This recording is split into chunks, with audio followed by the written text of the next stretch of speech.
1 miles, turn right on Parkview Drive.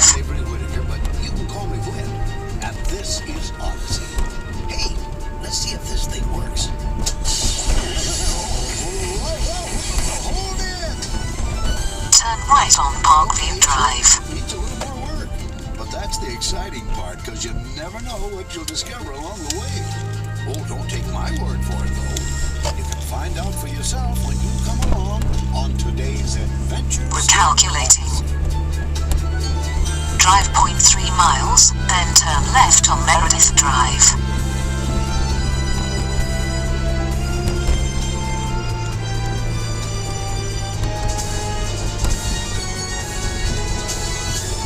In 0.2 miles, turn left on Meredith Drive. Well, summer seems to be winding down for the kids in Odyssey. And what a summer it's been. So much has happened. It looks like everybody Turn left on Meredith Drive. last weekend before school starts to talk about all the adventures that happened during the last 3 months. In fact, that's just what Whit is telling Terry Johnston right now over at the soda company.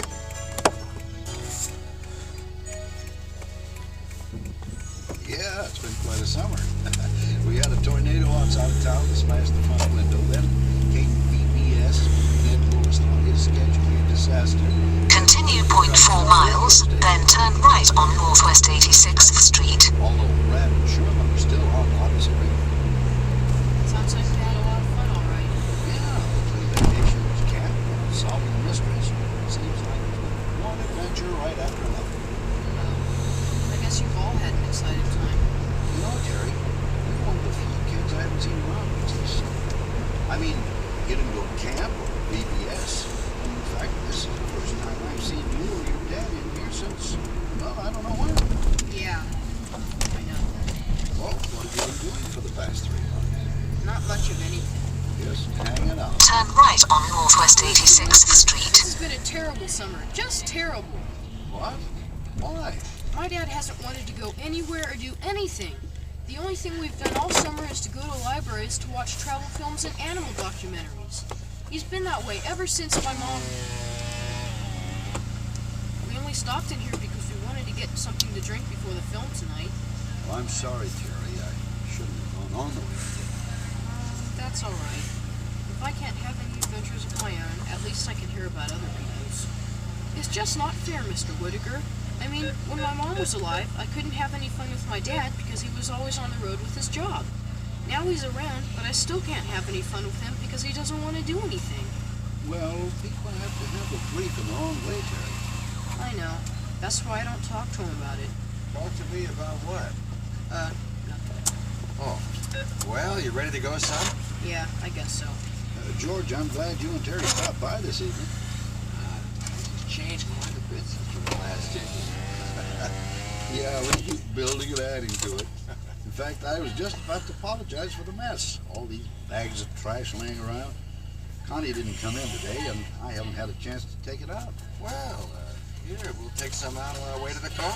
Oh, no, I couldn't let you do that. Oh, nonsense. We'd be happy to. Well, if you're sure, I'd really appreciate it. Come on, Terry, grab a bag. Sure, why not? For another fun-filled evening.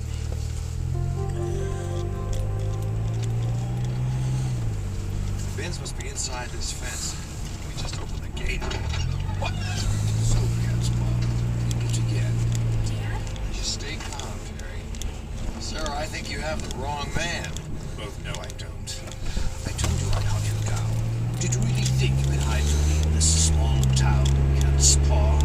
But you keep calling him Gaspar.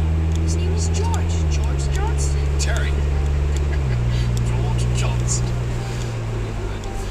Mr. Johnston, I want the formula. I really don't know what you're talking about. Yeah. If I can't persuade, perhaps I can get your son to... Dad! No! Dad! You decked him. Run, Terry. This way, downhill! He's up. He's coming after us. In the In car. 0.2 miles, take Slip Road on right to I-35 South. Here he comes. Yeah! Hang on!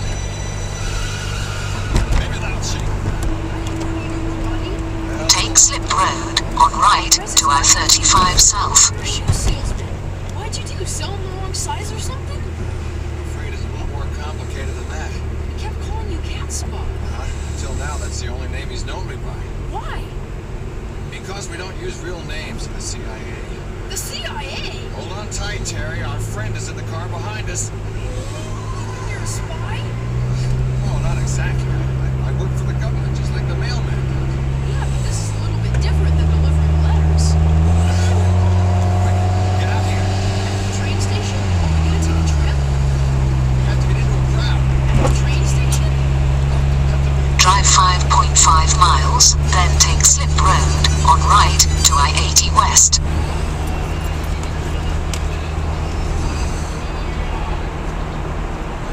Do you see him? He's there. How do you know? Maybe we've lost him.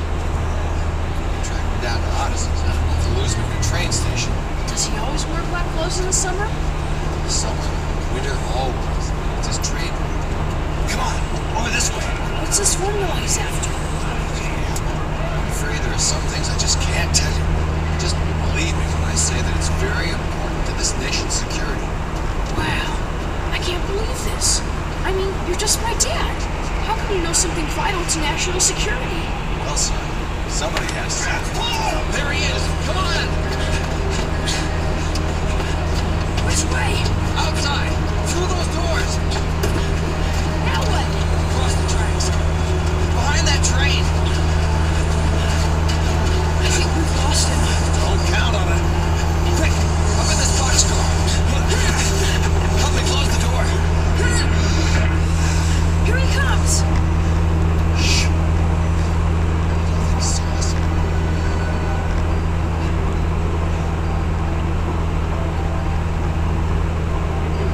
Lost me, Cat's Paw. You're wrong.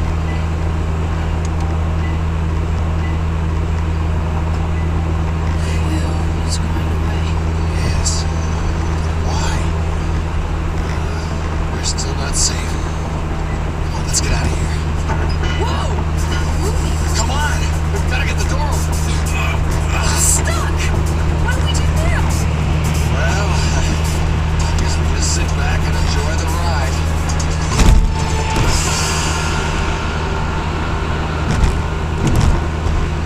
It's late. An awful quiet for the basketball. What's the matter? Did dinner agree with you? Well, the bag of peanuts was kind of tough. The 2 serves for dessert were great. Oh, I'm sorry I got you mixed up with all this. That's okay. I just can't believe you're a CIA agent. Now, the way I've been acting, I imagine that isn't. I guess you had a pretty boring summer. It still shows.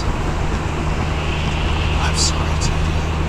I loved your mother very much. It was only after she died that I realized just how much. And then you became just one thing in the world to me. Now, I know this is going to sound silly considering where we are right now. The reason we ended up was this summer was because I didn't want to take any chances. I kept on thinking that if you went to camp or vacation, or even if I let you out of my sight for a day, I might not see you again either. Did Mom know about you? Yes, she did. When did you become a CIA agent? How did you join? Well, how was simple. You would meet right out of college. As for why, I love my country, and I want to defend it against people out there who want to hurt it. Like the man with the black gloves? Right. Especially. Who is he anyway? A Russian? No, he's really a man with no country at all. Huh? He works for an international syndicate that sells military secrets to the highest bidder. It doesn't matter what country you're from, as long as you've got the most money. He sure doesn't like you very much. Because I've upset his operation too many times. I've broken up several major deals. So now he not only wants the information I have, he wants to get me too. Dad, No. He's made a big mistake over this country. We have built a solid case against him. Enough to put him away for a long, long time. yeah, only he's chasing us right now. Oh, it's just a temporary situation.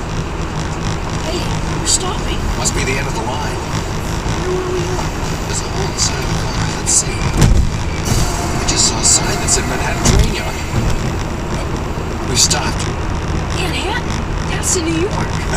You're right, unless they moved it. And we must be miles away from the man in the black gloves. I don't think so. Dan, the door! What walked in? Wait, quiet. Is that his music? Oh, it's coming from that hose in the ceiling. Terry, move on the other side of the 8.8 car. miles, take slip road on right to I-80 West. Some sort of gas. Dan, you didn't sleep me.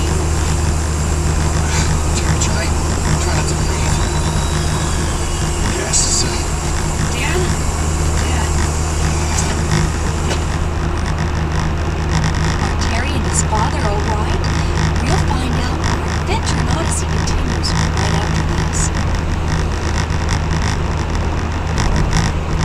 Now, conclusion of Take today's slip road adventure in on Odyssey. right to I-80 West.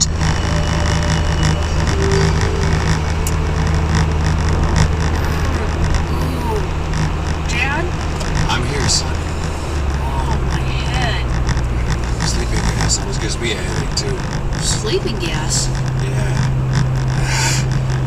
Hey, if you get up and walk around, it'll go away in a minute. Boy, I thought we were goners. How did you know it was only sleeping gas and not the poison stuff like on TV? Because I still have information that they want. They won't take a chance on hurting me. Where are we? In a plane. My guess is we're flying across the ocean. The ocean? Well, how do we... Wait, don't tell me. Man in the black gloves. That's very perceptive, you know. Well, hello, Nigel. I was wondering. Timing was everything, Catspaw. How did you find us again? Find you? I never lost you. I saw you Continue get on the 94 miles on I-80 West. So you hopped aboard a plane and just waited for us. Trains may be the most romantic way to travel, Catspaw. I'll try to remember that next time. I'm afraid there won't be a next time, Catspaw. I'm taking you to London to see Maxine. Maxine? Who's that? Will you tell him, or shall I? Maxime is Nigel's boss, Terry. I take it he's not one of the big guys. You don't have to involve my son in this. Let him go in good time. He's in his insurance. Maxine wasn't sure that even he could get the formula out of you by yourself. But with your son's fate, That's enough. So, there is a chink in the mighty Catspaw's armor. We'll be arriving shortly, gentlemen. I suggest you get some rest.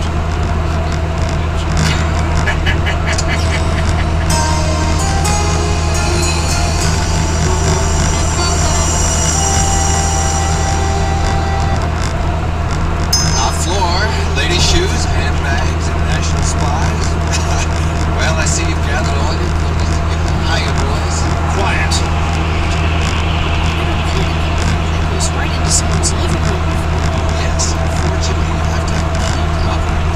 Is this where Maxime lives? Not much for fashion, is he? It is kind of weird. Look at all the fish. He must have 100 aquariums in here. What are all those big metal things? Those are shell casing. By the looks of them, they're from ammunition used in World War II. Well, I'll give him this. He's got a beautiful view. You can even see Big Ben from here. Wow, we're pretty high up. Hey, look! There's some guys a couple floors down washing windows on one of those, what do you call them? Scaffolds. What? It's called a scaffold. And they are not just washing windows. They are coating them with special chemicals that deflect microwave transmissions. Catspaw, how good to see you again. Wish I could say the same. And this must be young Catspaw. What a pleasure. You may have that shell casing you're holding if you like. I collect them and the fish, so I have plenty. Thank you. Would you like to see the rest of my collection? I should think you'd find them quite interesting. That's enough, Maxine. My dear Catspaw, there is no reason for us to be unpleasant. Whatever happens here is between you and me. Just leave my son out of it. As you wish. But let us not forget, was not I who brought him into this in the first place. Be seated, gentlemen. I had to conduct business standing. Oh? And what business is that? Don't be coy, Catspaw. It's such a waste of time. I want the formula. I have several buyers waiting for it. What makes you think I have? We may not be the CIA, but we are not entirely without our resources. We know that you have only one of the 5 parts of the formula. However, you've already gotten what we need from the other 4 agents, including the name of the 5th carrier. You mean little Of course. Besides, do you think I would have had Nigel spend all that time and effort following you if I wasn't sure you have it? This game grows tiresome. For the last time, will you give me the formula? No. You were admiring my fish a moment ago, young man. This connection took several years to assemble, and I'm very proud of it, especially the fish of this time before me. Do you recognize them? Piranhas, fleshy things. Did you know they can strip a large animal clean in just a few moments? Can you imagine what would happen if a man accidentally put his finger or hand in the air? A man's here, like that. Bring him! No! Ow! My butcher, here, take back your shell. He's broken the piranha tank. There. Out this window to the fire escape. After them! It only goes up onto the roof. And that's where we go. There's elevator doors up here too. We need a key. We're trapped. Might not be as hopeless as you think. Why are you leaning over that ledge? There's no fire escape there. That's right. In fact, there's no escape at all, Cat's Paw. Dad, they're all around us. What's the matter, Nigel? Couldn't handle me all by yourself? All by yourself? Nothing would give me greater pleasure than to personally throw you over the side of this building, Cat's Paw. Unfortunately, you still have something I want. Give me that formula. I've got a better idea. Why don't you take a flying leap? Get them! Dad! Scotland Yard! We have the building surrounded, Nigel! You and your men drop your weapons! You're under arrest! No. Foiled again, Nigel? Not this time, Cat's Paw. I may have lost, but so have you. You're going over! Dad! Come here, you! Go ahead. Take me now. I've done what I wanted. I've gotten rid of Cat's Paw. Dad! Dad! Don't worry, son. It's all right, Jed. But Nigel pushed me over the side. I wouldn't be too sure about that, Terry. Dad? Dad! He's gone, sir. You can come on up now. But how? Look for yourself. The scaffold! You landed on the scaffold! Hoist them up, boys. Well, with the help of these 2 fine gentlemen. You mean those window washers are really agents? 2 of the finest. Boys, meet my son, Terry. Terry, this is Donald. Now. Here we are. Well, thanks, guys. But how did you know? How does Scotland Yard know? I told you we put up a solid case against Nigel. We just needed him to lead us, or in this case, take us to Maxine. And the 4 other parts of the formula. Speaking of which, you have them, Lieutenant? Oh, yes, sir. They're safe and sound. You mean this whole thing was planned? Sort of. You can't really plan how something like this will turn out. Take you, for instance. I never wanted you to get involved in this. I was hoping that Nigel would wait until I was alone before he'd strike.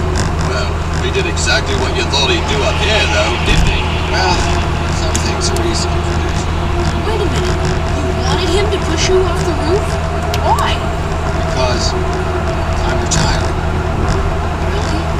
You see, we wanted to make Nigel think he'd actually gotten rid of Cat's Paw. Yes, in a sense he did. Why, Dad? I told you on the train, the most important thing in the world to me. And from now on, I plan on spending as much time with you as I can. And I promise it'll be more exciting than this past summer. I don't know if I can handle any more excitement. I can't wait to tell everyone at Wits End about this. Sorry, lad, but I'm afraid you can't do that. What? What do you mean? Why not?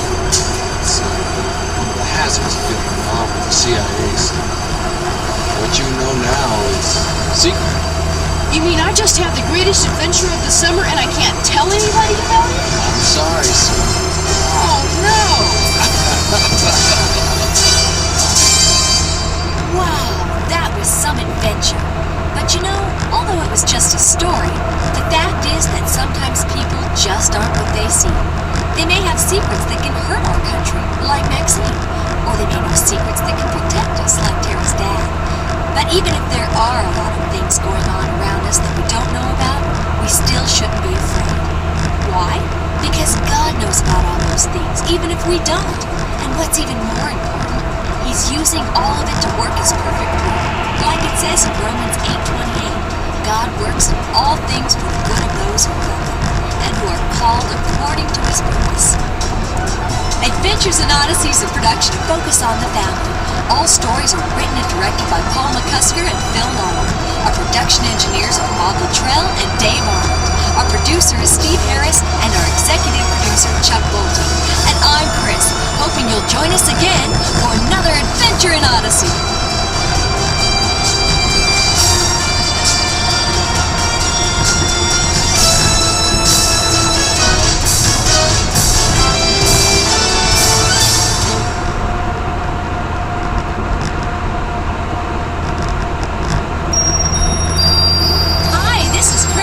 Welcome to Adventures in Odyssey.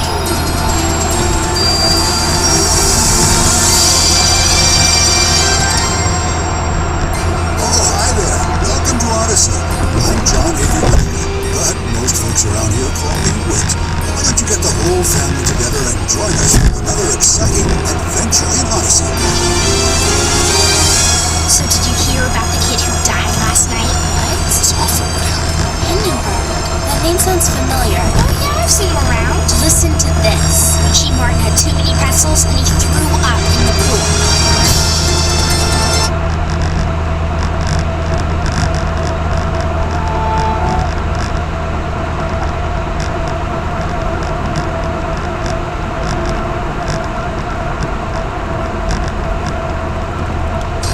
Did you ever stop and think about how many different types of friends there are in the world? You know, Hank, it's really nice to have someone like you to talk to after all. Someone who listens and doesn't ask anything. Someone who really understands. You know what I mean, Hank?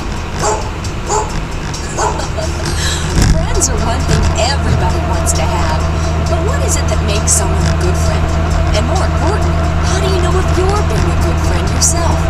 Well, that's what we're going to discover on today's Adventure in Odyssey.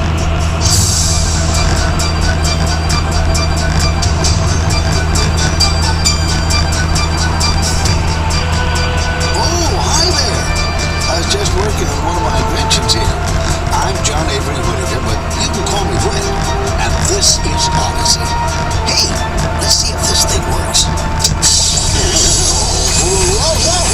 Hold it! Okay, so it needs a little more work. But that's the exciting part, because you never know what you'll discover along the way. Oh, don't take my word for it, though. You can find out for yourself when you come along on today's Adventures in Odyssey.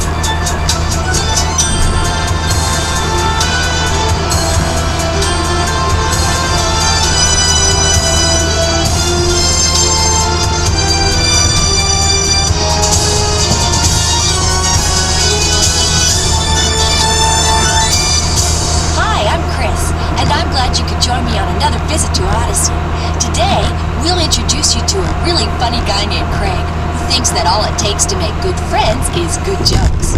Of course, you and I know that there's a lot more to friendship than just finding someone who likes everything you like and is fun to be around. Sometimes it takes hard work and a lot of loyalty, even when things get tough. You know, that reminds me of a story in the Bible about two friends, a prince and a young man who would later become a great king. The prince's evil father hated the young man and tried many times to kill him, but each time the prince saved the young man, and their friendship grew stronger and stronger. In fact, it became one of the most famous friendships ever.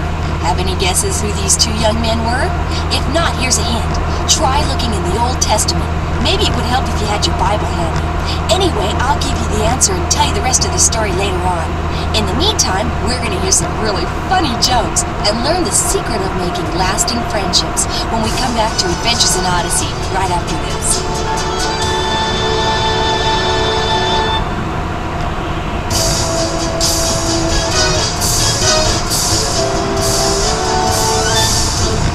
If you asked 100 people what makes them laugh, you'd probably get 100 different answers. But if you ask the kids at Wits End today, they'd all say Craig Moorhead. Craig has discovered that humor is a great way to make new friends. Well, in fact, wherever Craig goes, you'll probably find a group of kids around him, just waiting to hear him say something funny. And today is no exception. I got a knock-knock joke. Knock-knock. Who's there? Orange. Orange who? Orange, you gonna let me in? It's cold out here. I don't get it. How's an orange gonna open the door? No, Freddy. I give up. Maybe you can explain it to him, Mr. Whitaker. Well, I'll try. You see, Freddy, it's like, aren't you going to open the door? Aren't you? Orange you? You see? Oh yeah, the orange never opens the door. Right, it was the banana. I always get those two mixed up. You mixed up an orange and a banana? It tasted yucky, but it sure had a peel. Now I'm really lost. Oh, don't worry, Freddy. Sometimes Craig's a little too quick for me, too. Say, why don't I get us each a cold orange soda? Get it, Freddy? Orange. Cold orange soda. He's gonna open the door and get us a cold orange soda. Oh. Huh? Oh, Craig. Or maybe he was gonna open the banana and get us a Say, Bill, that son of yours certainly knows how to keep his friends entertained. What's that again, Mr. Whitaker? Your son, Craig, he's funny. He's no stranger than most boys. Well, not funny as in strange. I mean funny as in humorous. Oh, yeah. Yes, he is. My father always said it's a gift from God to be able to make people laugh. Where do you think he got it from? Gee, I don't know. Fathers always seem to come up with sayings like that. Oh, not the same, Bill. Where did Craig get his sense of humor? Oh, I don't know. Didn't get it from me, that's for sure. I can't tell jokes. His mother, maybe? Joan? Are you kidding? She wouldn't know a joke if it hit her on the forehead. We had a Sunday school teacher once who was pretty funny. Other than that, I couldn't guess. Oh, well, it's not important. Say, are you folks all settled in yet? We've been living here, what, 3 weeks now? 3.5. We're getting there. It'll be a lot better when business picks up. You know, Whit, I figured even a town this size would be able to keep a handyman pretty busy, but it seems hardly anybody has anything that's broken, except for you. Oh, which reminds me, how is my freezer motor doing? Have you been able to figure out what makes that obnoxious noise when I turn it on? I'm working at it. Oh, people keep looking at me like I'm the one doing it. It's embarrassing. Well, I've done everything I can do here. Let's give it another try. Plug her in. Okay, here goes.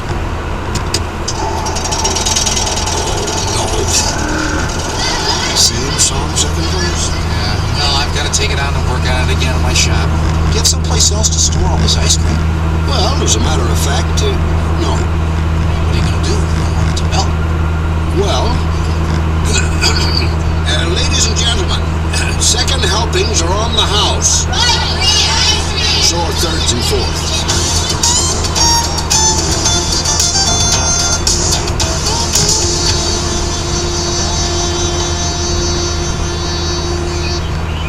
Oh man, I think I'm gonna be sick.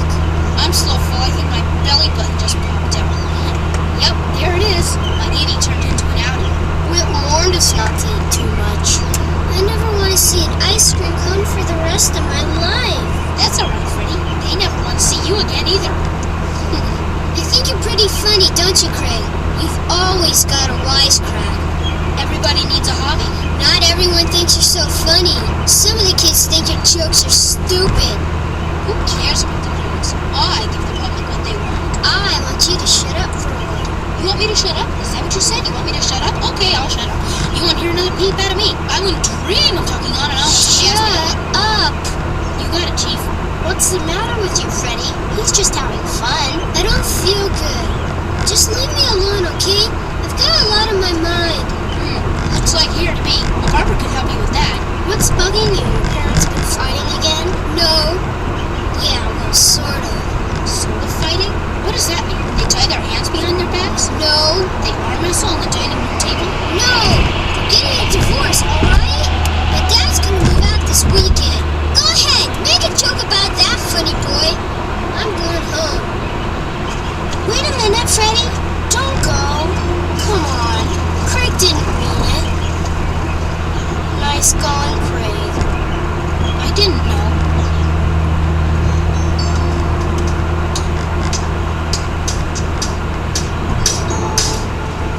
Hi, Dad. Oh, hello, son. I got a knock-knock joke for you. Not now, Craig. I gotta get this motor fixed for Mr. Whitaker. It's a short one. I don't have time right now, really. But maybe your mom would like to hear it. She's not. She's still not home? Do you like my knock-knock jokes, Dad? Dad? Huh? Do you think I'm funny? Sure, yeah, I suppose. Do you like my jokes? Yeah, sure. Can I tell you my knock-knock joke? What? Knock-knock joke. Craig, I said I'd hear it later. I need to finish this. I want to do a good job so Mr. Whitaker will tell other people about the work I do. And maybe I'll pick up some new customers. Understand? Yeah, sure, Dad. We're down here, Mom, in the basement.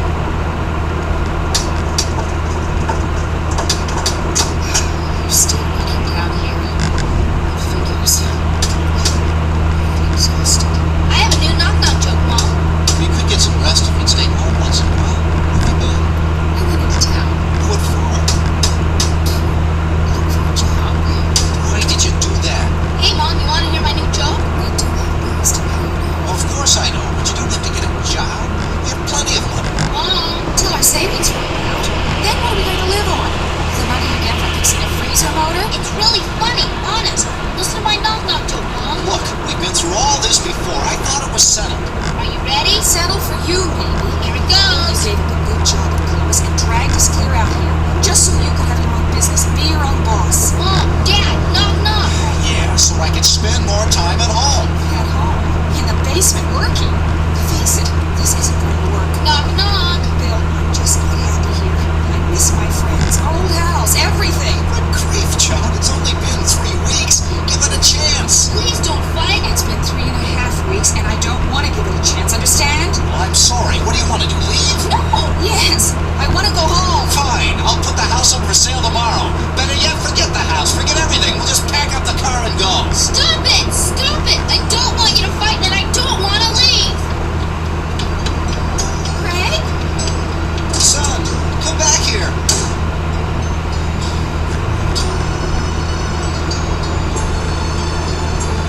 We'll be back with more Adventures in Odyssey in a moment.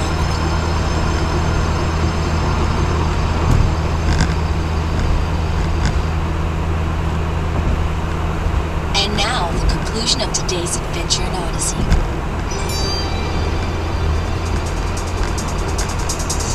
Hey! There goes Craig on the skateboard. Let's see where he's going. I don't want to leave. What do you want to do, leave? Yes! I want to go home! Fine. I'll put the house up for sale tomorrow. My dad's gonna move out this weekend.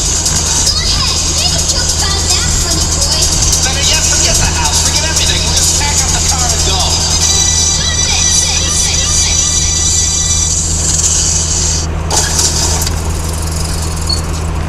Hey, Craig, are you alright? You really wiped out. What are you trying to do? Kill yourself or something? I'm alright. I bet he was heading back to Wits End to get more free ice cream. Well, forget it. He's probably all out by now. I don't want ice cream. You want to come down to the reservoir with us? We're gonna play Army. No, I don't feel like it. Why not? Come on, it'll be a blast. I don't want to.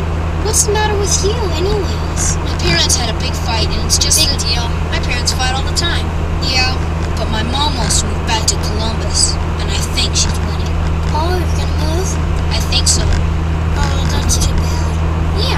we gonna do for laughs? Hey, Greg, tell Mickey that joke.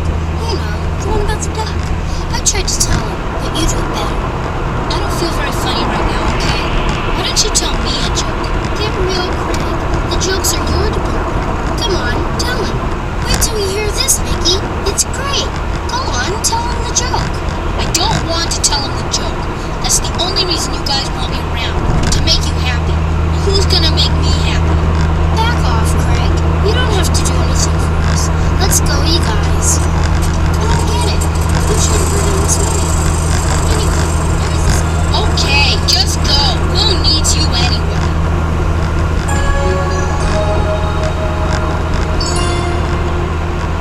Well, that's it, Tom. You have the dubious distinction of receiving the last ice cream cone of the day. Am I supposed to know what this is? Well, actually, it's a combination. Yeah, combination. What kind of combination? Chocolate nibble, pistachio, and peanut butter with just a touch of orange sugar. I didn't want anything to go to waste. Well, it sure looks pretty. I'll give you that. Kind of reminds me of the story of Joseph in the Bible. Yeah? How's that? You know, a cone of many colors. Come on, Tom. Just eat it, please. I don't know whether I'm being brave or foolish, but here goes. Well, how is it? Needs ketchup. Oh, hi, Craig. Hi, Mr. Whitaker. Can I borrow a Band-Aid? Say, you got a pretty nasty scrape there, son. What happened? I took a spill on my skateboard. No big deal. Here. Let me clean this thing up for you. Shouldn't you be wearing some kind of patch when you race around on that gun? Yeah, I guess I just forgot. I was in kind of a hurry. There. Now, that's better. By the way, do you two know each other? Greg Moorhead, this is... A man who needs a glass of water. Tom Riley, Craig. I'm Whit's latest ice cream taste tester. It's a dangerous job, but the ice cream's free. Well, if you don't like it, take it home and give it to your dog. I thought you liked my dog. I do. Tom. Craig, what happened to all your friends? There's usually a crowd right behind you. Not anymore. Besides, they weren't really my friends. They only like me because I make them laugh. I thought you wanted me to laugh. I did! So what's the problem? The problem is, I didn't feel like laughing this afternoon. Or telling jokes. Oh, I see. I mean, if Freddie has a problem, everybody's real nice to him. Then when I have a problem... Nobody listens, is that it? Oh, they listen all right for more jokes. Why do you think that is, Greg? Do you think some ice cream would make you feel better? It just doesn't seem fair for me to keep all this to myself. Oh, Tom, go ahead, eat it. Thanks, but I don't think so. What kind of ice cream is that? It looks a little... Colorful? Well, let's see, Whit. You said chocolate ripple, pistachio, and peanut butter, and fresh raspberry. Oh, wait a minute. I don't remember any raspberry. It was orange sherbet. Huh? Maybe it was. But there's raspberry in here, no doubt about it. See here? I just bit down on this little seed. Maybe it's an orange seed. No, orange seeds are much bigger. Besides, I was a farmer for 27 years. Take my word for it. That's a raspberry seed. You don't suppose we accidentally made sherbet out of a special batch of oranges full of raspberry seeds, do you? Come on, Whit. Even you know you get what you plant. Raspberry seeds give you raspberries, period. That's the way it's always been and always will be. I know. But isn't it interesting that seeds work that way? You know, if you think about it, a lot of things are like that. Yeah, I know. Like what? Friends, maybe? Yeah, friends are just like that. I don't get what you mean, Mr. Whitaker. Well, Craig, you made a whole harvest of friends in the short time you lived here in Odyssey. How'd you do that? By being funny. Exactly. Now, there's nothing wrong with being funny. Making people laugh is a very good thing. One of God's gifts. That's one seed you planted. But have you planted any other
ice cream, maybe. Oh, Tom. No thanks, Mr. Riley. I think I better call home and tell my folks where I am. They're probably pretty mad. It's a good idea. Wet, how do you do that? You do what? Turn raspberry seeds into a lesson about friendship. Where do you come up with that stuff? It's not exactly original. Haven't you ever heard the Bible verse that says, what you sow, you shall also reap? Oh, yeah. If you look at anything at all that God created, you'll find a little reminder about how much He loves us and how He wants us to live. And even raspberry seeds. You just gotta look at them the right way. You know, I think the Lord planned it like that, don't you? I never thought of it before, but... Mr. Whitaker, Mr. Riley, good news. We're not gonna move. We're staying right here in Odyssey. That's wonderful. My mom said it was just a stupid argument and they didn't mean the part about moving. Hey, maybe you'll get to do a little seed planting after all. Yes, and maybe sooner than you think. Hi, Freddie. Hi, Mr. Whitaker. Oh, hi, Craig. Craig, I'm sorry. I'm sorry I made fun. There's a new display in the back of the Discovery area. You want to go see it? No jokes. I promise. Yeah, let's go. But Craig, about the jokes. Yeah? If you know any good ones, well, I could use a laugh. Really? Really. Okay. There were these two polar bears on motorcycles, and one wasn't wearing a helmet. Wait a minute. Why would polar bears be riding on motorcycles? Freddie!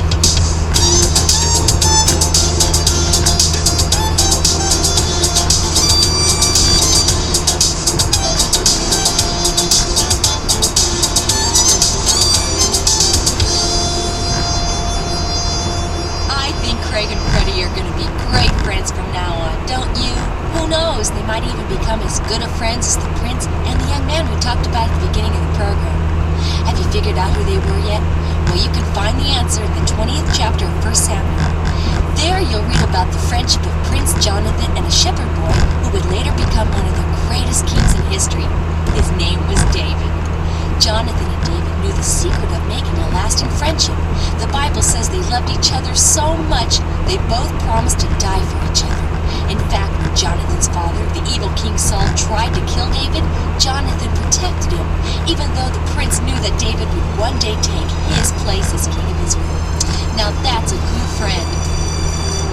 Adventures in Odyssey is a production of Focus on the Family.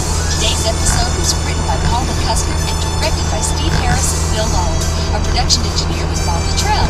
And I'm Chris, inviting you to join us next time for another adventure in Odyssey.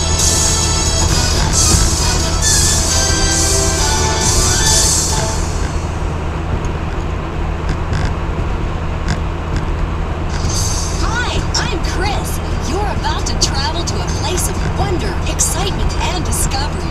Welcome to Adventures in Odyssey.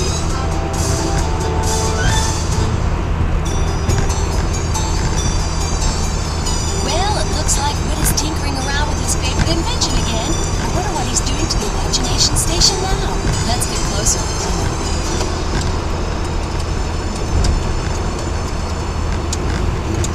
Okay, programming is complete. Seems to be everything ready.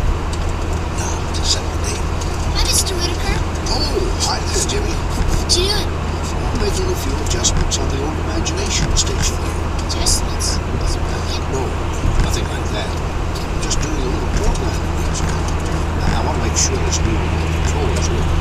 Remote control. You mean like TV? Yeah, see? You keep it in your pocket and push this button if you want to end the adventure. Now, have you ever been in the imagination station before, Jim? I don't recall you talking about it. No, I haven't, Mr. Whitaker. Well, would you like to try it today? It'll help me double-check this remote control. Well, you see, I was gonna go meet Oscar and play Zabazoo.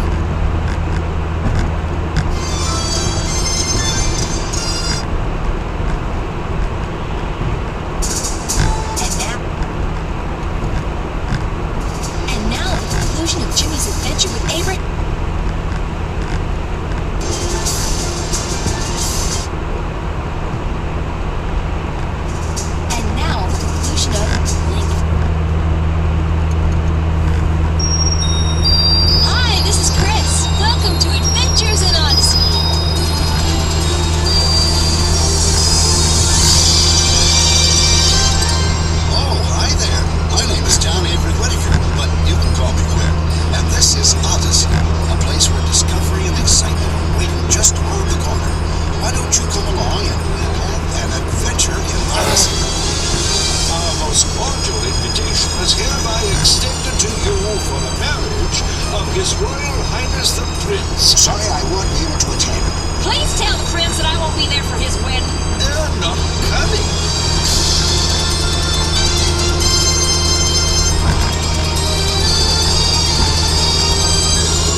Adventures in the Bible, here on Kids Radio.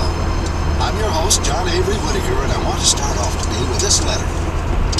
Dear Mr. Whitaker, I have a friend who says that everybody's going to go to heaven no matter how good or bad they are, because God is love and so he can't send us to hell. I say it's crazy. Who's right? Said Brooke M. Odyssey. Well, Brooke, I don't know about your friend being crazy, but I do know a way to answer your question, and that's with, how else? A story. Once there was a mythical land called Rapture, a place of brave knights and noble maidens. It was ruled by a mighty king and his son, who were very, very good. One day, the son came to the king bearing good news of great tidings.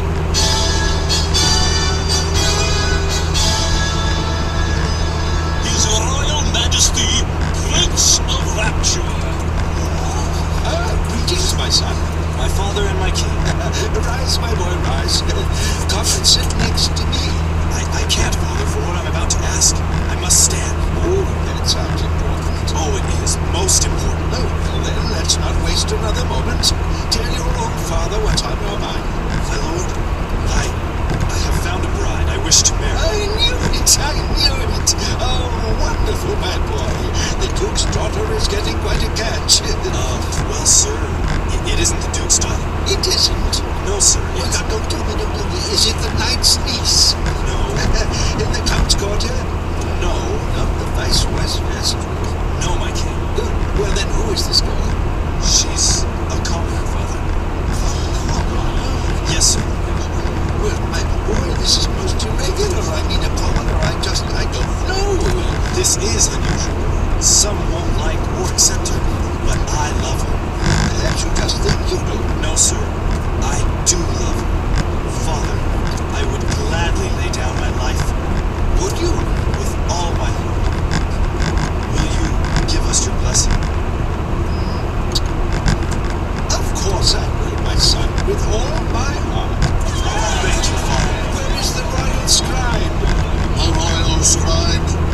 Yes, Your Majesty, I'm here. You wish to send a message, exalted one? Not just a message, but one of great good tidings. My son is to be married. Offer my deepest and most heartfelt congratulations, old prince. Never mind that. Take down this royal proclamation. From His Royal Majesty, King of Rapture, Lord of the Forest Domain, Emperor of the Seven Islands, to all dukes, earls, marquises, and other nobles of my dominions, greetings. We are pleased to proclaim the season of our good favor upon our subjects. Our most cordial invitation is hereby extended to you for the marriage of His Royal Highness the Prince. You set a date, my son. 2 months from today. Oh, good. And 2 months from this date, we beg your most gracious attendance, my lords, come and share in the joy and happiness of your king. The marvelous message was inscribed on the finest parchment and sent by the fastest messengers to all the nobles in the land. It was a time of celebration, the hour of jubilation.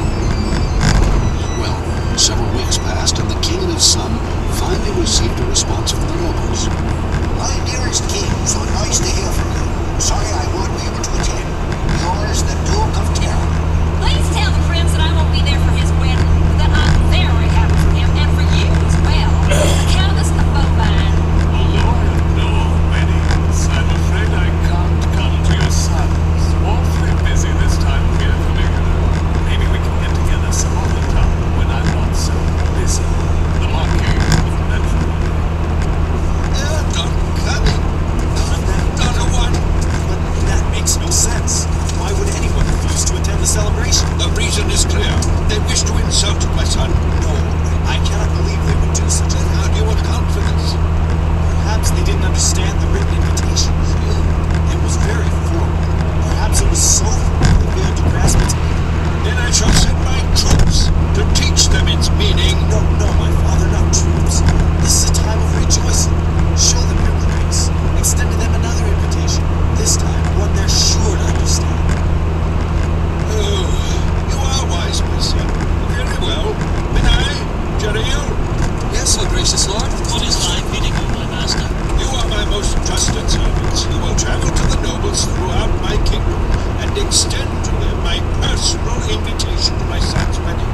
I swear it shall be done, Majesty. Tell them that you speak in my name, and show them that you bear my seal.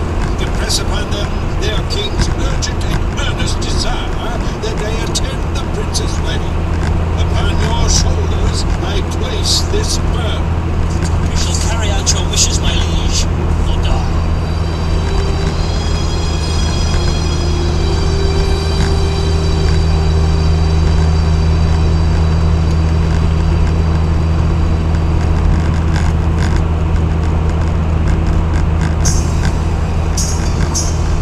So the king's most trusted servant, I and you, journeyed throughout the realm, extending the invitations for the prince's wedding to the king's nobles. His Most Honored Excellency, Master of Agriculture, the Duke of Terra. Now, and who do we have here? Most honored Duke, Lord of Terra, I am Benai, and this is Jareel. We are servants of His Majesty, the King of Rapture. Is that a fact now? The king himself? Well, what can I do for you then? We come bearing great good tidings. The young prince is to be married. Is he now? Come to think of it, I do remember getting a letter of some sort a few weeks ago. Well, what of it? We are here to extend to you the King's personal invitation. All is in readiness for the prince's wedding. The King has laid out the royal banquet. The celebration is at hand. All the Master requests is that the Duke, his family, and his household honor him by coming to the feast. Well now, isn't that marvelous? And very well presented too, I might add. Your graciousness abounds, O Duke. There's only one problem with it. My lord, I'm not going. But, oh, great Duke. Oh, no, don't get me wrong. It's not that I don't appreciate being invited. I do. It's just that I can't go. can't. Right. See, I've recently acquired several new parcels of land, and I must attend them. Land? You would turn down a royal summons for land? Now, don't be standing there like a goggle-eyed goose and telling me that land isn't important. Land is the only thing worth living for, worth fighting for, worth dying for, 'cause it's the only thing that lasts. Why do you think I'm called the Duke of Terra? Well, your pardon, your grace, but if that is true, then the land will always be there.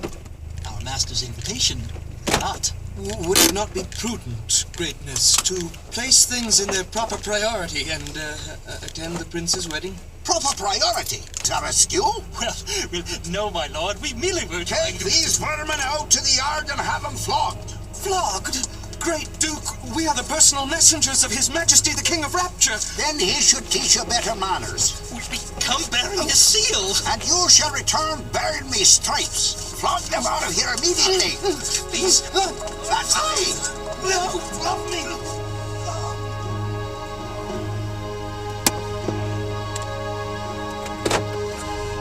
Please drive to highlighted route.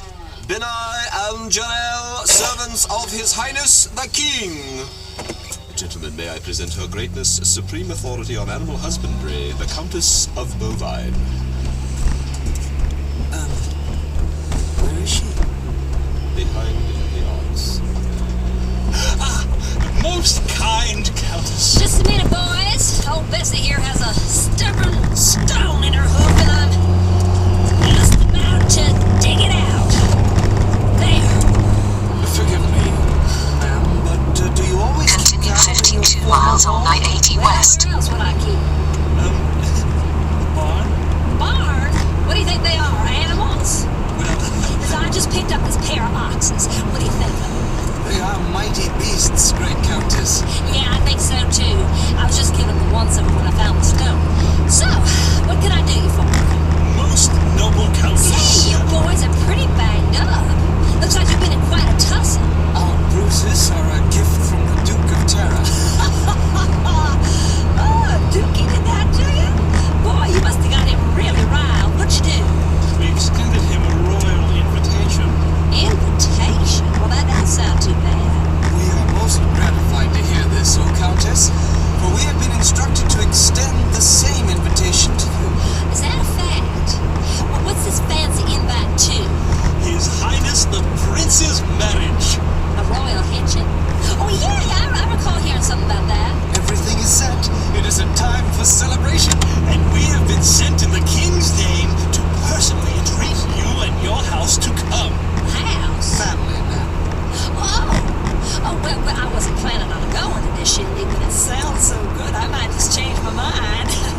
once again sent for his trusted servant, Jarrell. The wedding is ready, but those who were invited were not worthy. Jarrell, go to the streets and byways and invite all who are there to the feast. As you wish, my master. But there are many unworthy people there as well. Father, cannot wedding garments be made for them to wear that will make them worthy in your sight? Excellent, my son. Jarrell, you will instruct the royal seamstress to do so. Yes, Highness. And now, with your permission, Father, I must ready myself to go fetch my bride. Permission granted, my boy. Well, Jarrell, what are you waiting for? Go and gather the guests. Yes, okay. Rejoice, everyone! My son marries tonight. And so Jarrell went out to the streets and gathered both good and bad, and invited them to the feast. The royal seamstresses worked diligently to make wedding garments for all the new guests. And soon the hall was filled with women. And all was all right. Here you go. You must wear this garment to stay. King's orders, you have to have a garment. Hey, lady! Is this where the free food is? This is where the prince is to be wed, yes. Look, I don't care for the prince. Some guy out there said there was free food in here. But there will be a feast after the ceremony, yes. Okay, that's all I want to know then. See you around time. Oh, just a minute, sir. You have to put this on if you want to stay. This fancy schmancy shirt. Wedding garment. Oh, with even yes and me. Yuck. So what? I ain't putting this on. It's the king's order. Hey, I don't care whose order it is. I ain't wearing no silly wedding garments. The clothes I got on were good enough when you invited me, and they are good enough now. So you can take this wedding garment and wear the fish in it. Wait a minute, sir.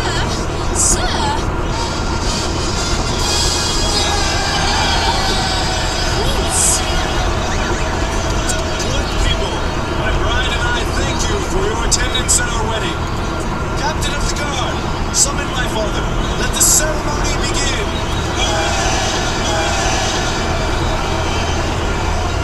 So the prince and his bride were wed, pledging themselves to each other for all time. And once they had completed their vows, the whole company moved to the court to begin the marriage feast. Little did anyone realize that even in the midst of such happiness, a great tragedy was about to unfold. His Majesty the King of Rapture. Welcome, good subjects, and partake in the marriage celebration of the prince and his bride. The king passed among his subjects jovially until he spotted the vulgar man who refused to wear the wedding garments. He summoned the royal seamstress. My lord. That man over there, was he not offered a wedding garment when he came in? Yes, my lord. Well, then why is he not wearing it? He refused to put it on, my liege. Refused? Yes, master. He said the clothes your servants found him in are the clothes he chooses to wear. You? Me? So, you have no intention of wearing the wedding garment I've provided for you, eh? I just don't see what. I invite you to my home to partake of my happiness. All I ask is that you put on the garment I've provided for you. But you refuse. You reject the free gift I offer you. You stand here before me in open rebellion and defiance. Take this man and all who refuse to wear my garments, tie them hand and foot, and throw them into the darkness outside. And the soldiers cast all who refused the king's hospitality into the outer darkness, where there was great weeping and bitter regret. For many are invited, and few are chosen.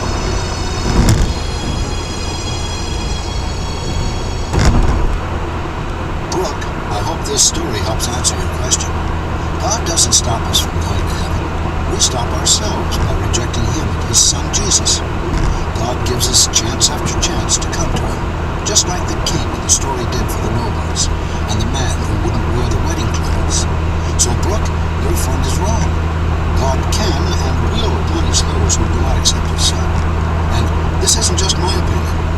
In the book of Romans, chapter 6, verse 23, the Apostle Paul wrote, "For the wages of sin is death, but the free gift of God is eternal life in Jesus Christ our Lord." Well, it looks like our time is up for today. This is John Avery Whitaker. Join me again next time for more Adventures in the Bible here on Kids Radio. Bye.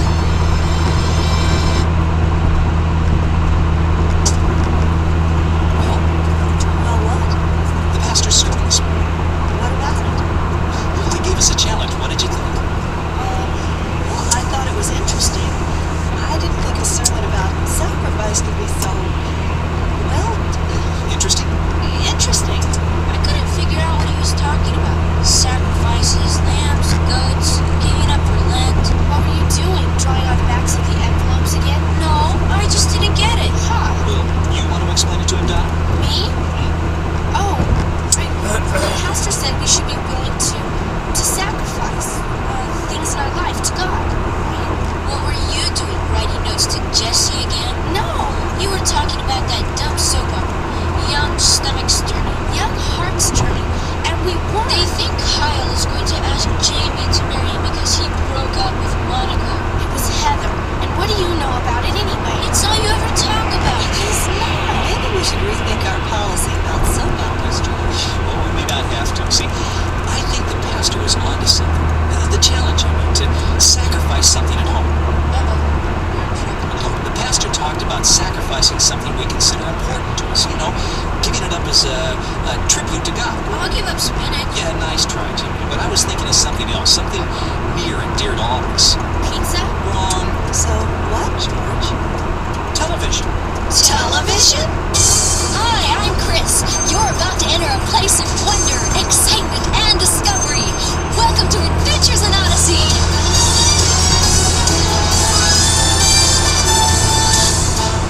Sounds like the Barkleys may be getting themselves into something pretty deep.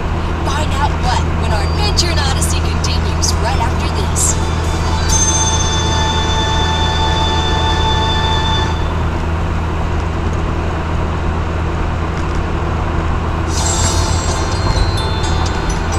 And now, the Barkleys' Adventure in Odyssey. You want us to sacrifice the television? What are we supposed to do? Burn it on a bunch of rocks? No, not the TV itself, just how much we watch. We'll cut it out completely for a month. A month? Well, sure, why not? No TV for a month, no videotaping, no talk shows, nothing to do with it. We'll give it up. It'll be our sacrifice to God, like the pastor talked about. It'll give us an awful lot of time. Which we can use to do other things as a family.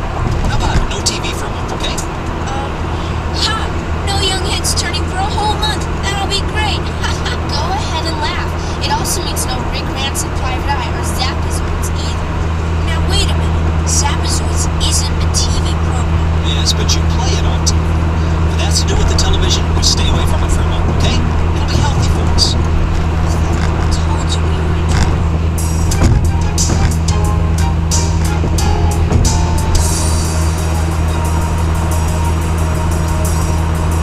Before I unplug the TV, I want to make sure that we're all agreed about this. I think we have the idea, George. I just want to make sure we're clear. Donna? Well, I guess it's right, giving up something, I mean. But does it have to be the television? Couldn't I give up gymming or something? Yeah, and I'd be happy to give up math class. Could we be serious about this for just a minute? A month is an awful long time. It'll be over before you know it. All right, let's do it. Unplug the TV. Jimmy? If Donna can do it, I can do it. Well then, drum roll please. Ta-da! The TV is officially unplugged. There's no applause. But this is going to be a good thing. I promise you. You'll see. So, what do you want to do now? I don't know. What do you want to do? I don't know. What do we usually do? Well, we're usually fighting over what show we're going to watch. Then let's come up with something else. Like what? Well, It's me, George. The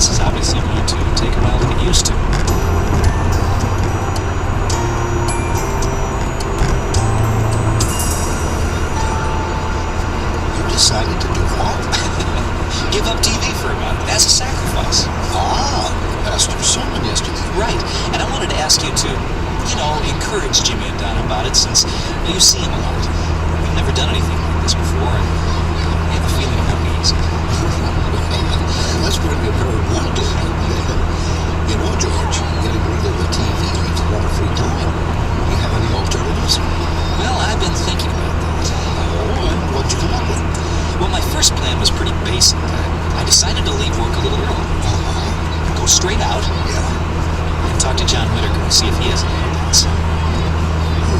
I see. Well, does he? Well, maybe we better have a seat and see what we can come up with. Well, I was hoping you'd say that.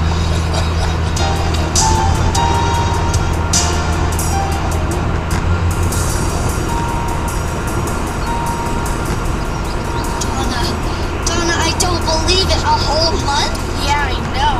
Do you realize how much could happen on Young Hearts Turning in that amount of time? I know, Jessie. I mean, today is probably when Kyle is going to ask Jamie to marry him. Good grief, Jessie. What are you trying to do? I know. It's only a program. Only a program? Jamie's no good for Kyle. In a month, they could be headed for a life of misery. I came here for support, Jessie. You heard the pastor's sermon. You said after the service you thought it was a good idea. Yeah, but I didn't think anybody would give up TV over it. Not helping me. What do you want me to do? It's almost 4 o'clock. You don't think I'm gonna miss it just because you lost your mind? No, I guess not. I'll go home. I know. You're not supposed to watch TV, right? Right. But nobody said you couldn't hear about it. What do you mean? I'll go downstairs and watch the show while you wait up here. After it's over, I'll come back and tell you what happened. Brilliant, huh? I surprise myself sometimes. I don't know. You think that's all right? Why not? You wait right here. Right here.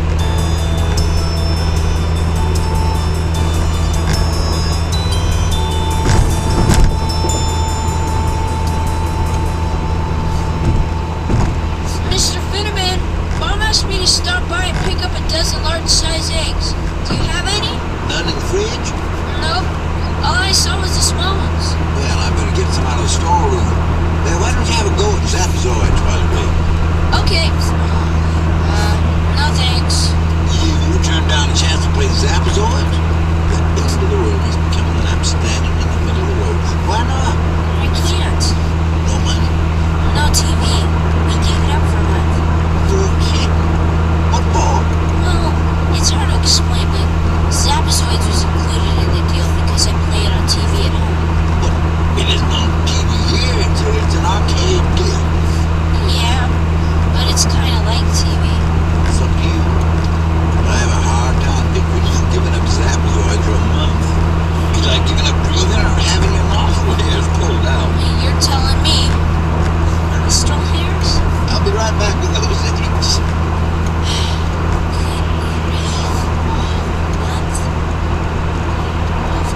Technically, it's not really TV, and that means it's not part of the sacrifice we're supposed to make, so... Here's your eggs, Jimmy. Oh, thanks. You look like someone trying to make a decision. You sure the eggs are all you want? I don't guess it'll hurt anything to play just once before I go home. Well, you know the way.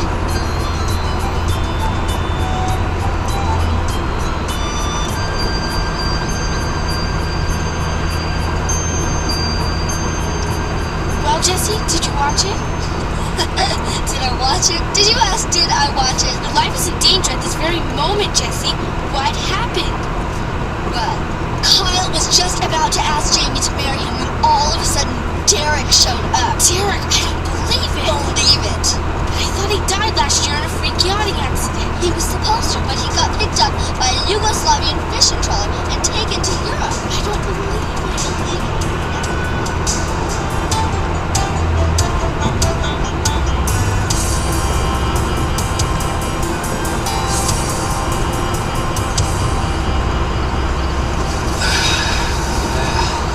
It's nice to sit down after dinner and not be drowned out by the sound of the TV.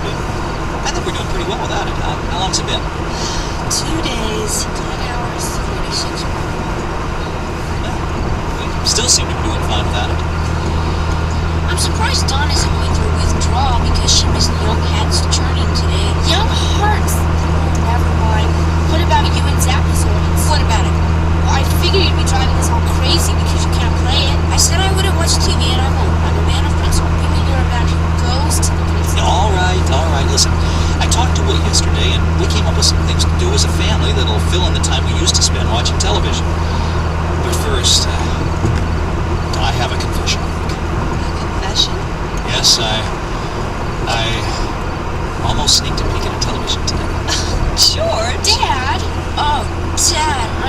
so disappointed in you. What was on? I don't know. I didn't actually watch it. I was just tempted. I was walking down the main street and nearly went into Smith's electronics shop to have a look at the news. I just wanted you to know that in some ways this month isn't going to be easy for me either. Any of you had a problem like that? Jimmy? What's the matter with you two? Why are you so pale? I better get upstairs to do my homework. Yeah, getting past my bedtime. It's only 7:30. Don't you want to hear the ideas that Whit and I came up with? Big day at school tomorrow. Lots of homework. Yeah, really big day. Better get plenty of sleep. Yeah, but we... Good night. No, I think we may have hit on something. A way to find out if they're staying true to our little sacrifice. That, and a way to get them to bed early. Hey, come over here and let's do some serious smart choices. George! Was that one of the ideas you and Whit came up with? No, this one was mine alone. George!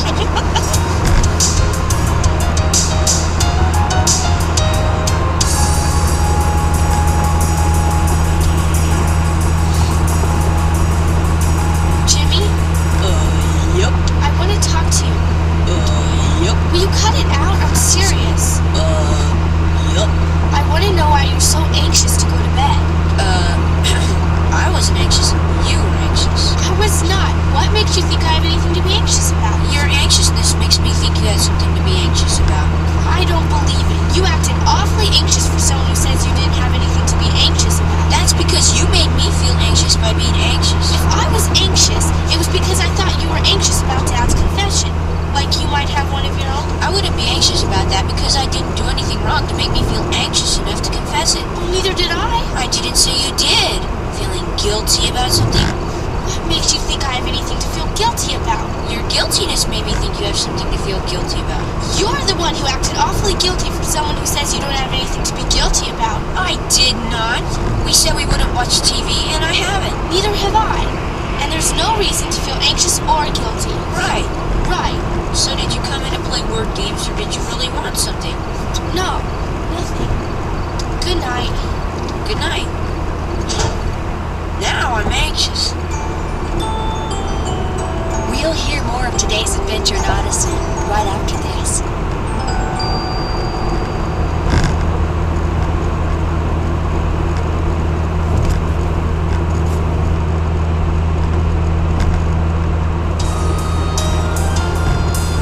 And now, back to the adventure. Well, Donna, I have to give you credit. You've gone a whole week and haven't once asked me about Young Hearts Turning. I want to stick to our sacrifice. How's it going? It must be really boring at home. Not really. Sometimes we all do things together. That's what I mean. Boring. It's like the other night, Dad had us play devotional bowling. What? It's like regular bowling, except you have to knock down facts about the Bible instead of pins. You know, verses, books, Bible characters, that kind of thing. And you knock them down with a ball? Don't be silly. The ball is the question. Like, name 10 books of the Bible with the letter A in them. That's not bad. Other nights we sit together and read and not do anything. It's weird. I mean, I have time to do all the things I've wanted to do. Like what? Well, I finally put all my pictures in photo albums, and I finished that novel you let me. Last year. That one. I think I'm even getting used to living without TV. Really? It's not so hard. Then I guess you wouldn't want to know about the new magazine. What magazine? Weekly Sub-Digest. It comes out every Friday and tells what happened during the week. I just thought you might want to see the article about Kyle, but never mind. What about Kyle? He's in the hospital. Kyle's in the hospital? Derek punched him when he was trying to kidnap Jamie. He's in a coma. What? Kyle's gonna die, is he? They want to kill Kyle? I shouldn't have said that. This is terrible. Thanks a lot, Jesse. I'm sorry. Forget I mentioned it. Are you kidding? Oh, brother, now what am I supposed to do? Read about it at the end of the month? Oh, maybe not.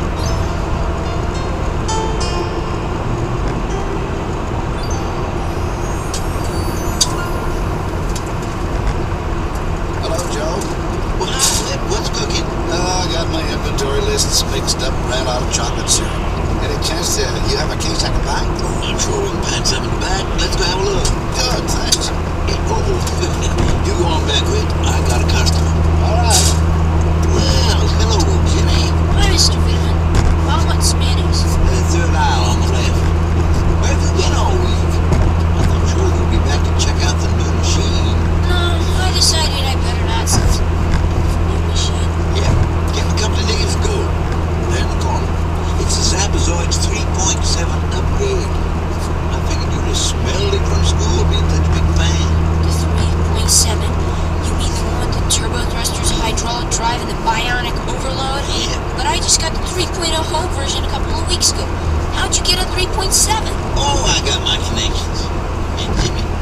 makes a 3.0 look like tiddlywinks.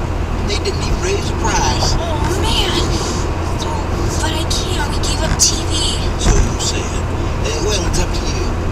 I have to say, though, I don't know what Zapazoids is until you use the turbo thrusters. Can you get mayonnaise? I gotta go in the back for a minute.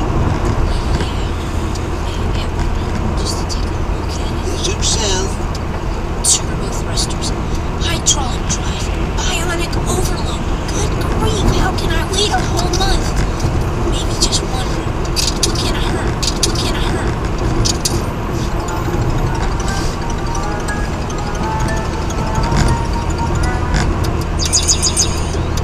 Have a look at the butterscotch while you're back there. I've got more than I need if you want it. I might just take you up on that, Joe. Ladies, what can I do you for? We were wondering if you got the weekly soap diet. When it came out today? That's right. We just came in. I haven't even put them out yet. You sure about this, Donna? I just want to look. Can we see one? They're right here behind the counter. Butter, favorite, and Sioux. I like the colors and stuff. Gosh. Thank you. Stand there. Wait, just keep looking. Joe, I think I'll do both of these cases. Do you have any? Oh, hi, Donna. Jesse. Mr. Whitaker. Hi, Mr. Whitaker. Well, I didn't mean to startle you, Donna.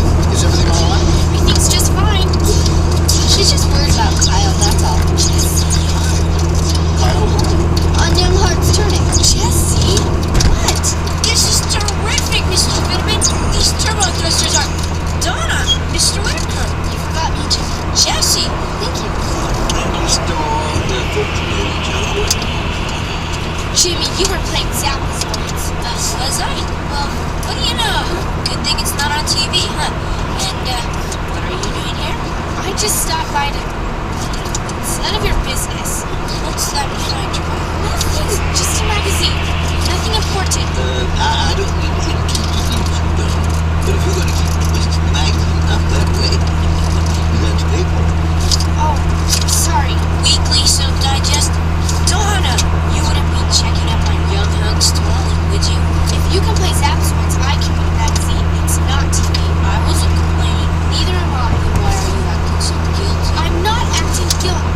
Oh no, we're not playing that game again.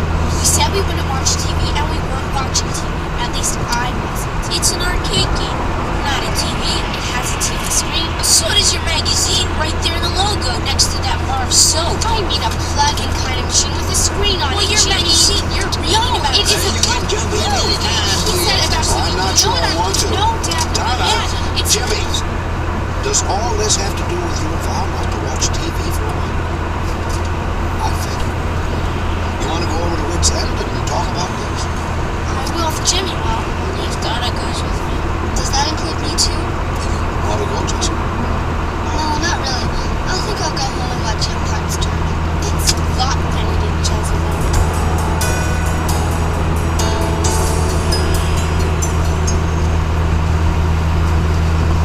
Have a seat. Are we in trouble?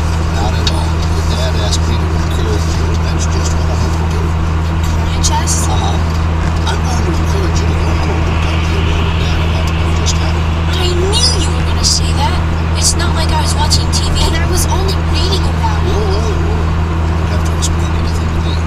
You're both acting awfully guilty considering you haven't technically done anything wrong. Guilty? Who's guilty? I'm not guilty. Exactly. Now tell me, have you ever heard the expression, the spirit of the law versus the letter of the law? Yeah, they said it on Perry Mason once. TV show. Oops. Well, it means doing what's technically right, but not really doing what's right.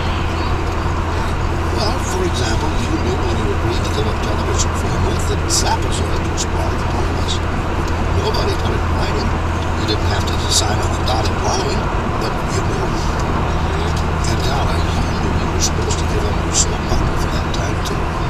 Not just that half-hour in the afternoon, but everything connected with it. Dad didn't come right out and say that. Thank you. That's why you both felt bad and looked guilty when you met up at Finnegan's. In your hearts, you knew you were doing what was right by your partners. You were tempted, and you used a technicality to get him. Right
Today's program was written by Paul McCusker and directed by Bill Lawler.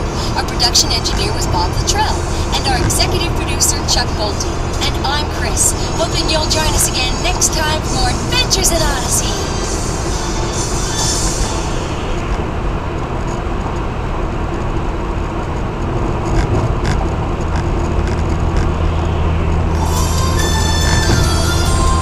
This is Chris.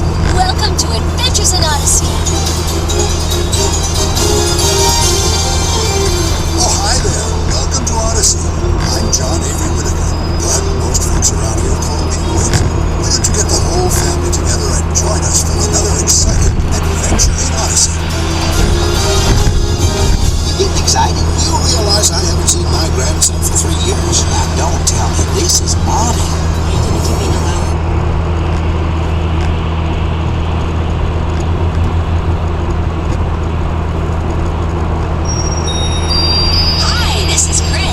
Welcome to Adventures in Odyssey.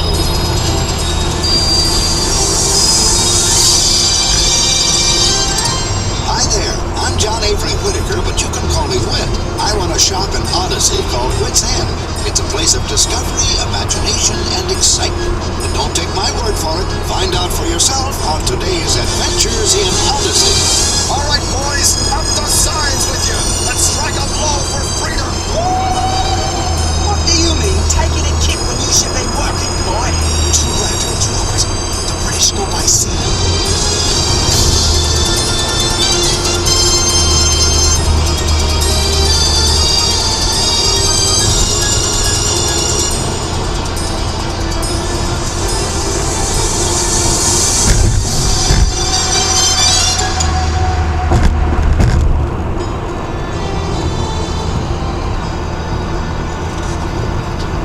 Listen, my children, and you shall hear of the midnight ride with Paul Revere. Hi, Marcia.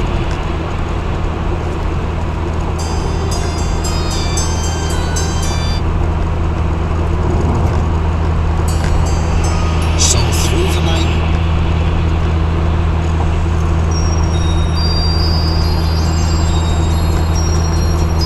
Hi, this is Chris. Welcome to Adventures in Odyssey.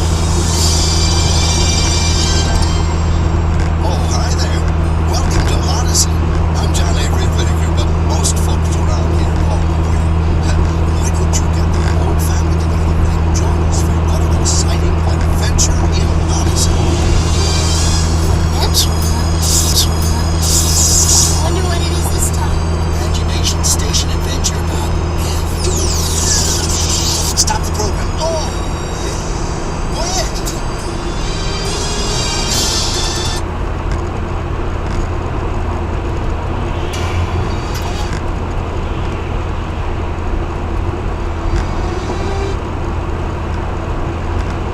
Oxygen. Hurry. Over here.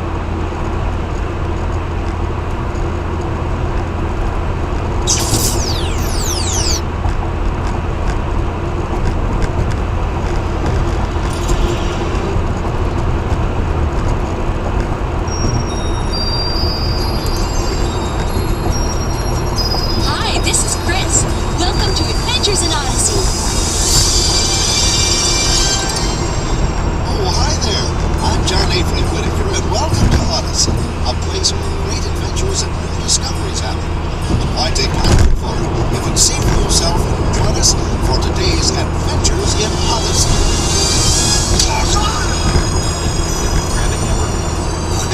It's slave drivers. I hate this. Take them to the mud pit. Thus says the Lord God of Israel. Let my people go.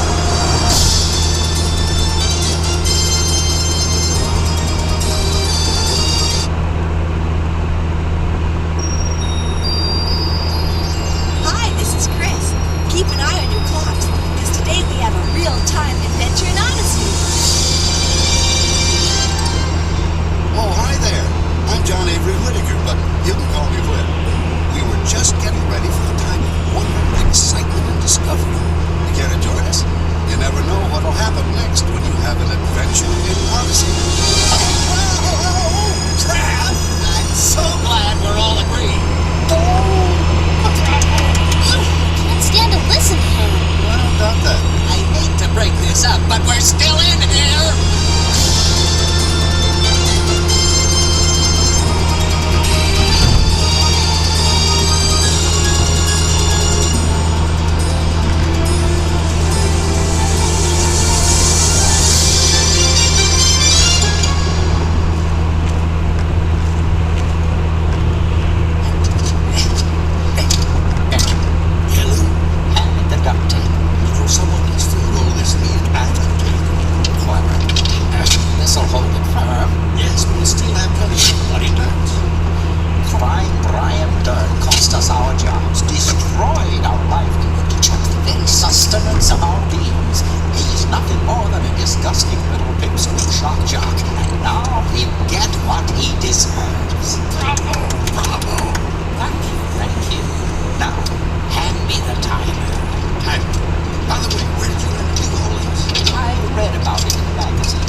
Wait a minute.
right to I-680 West. And so am I.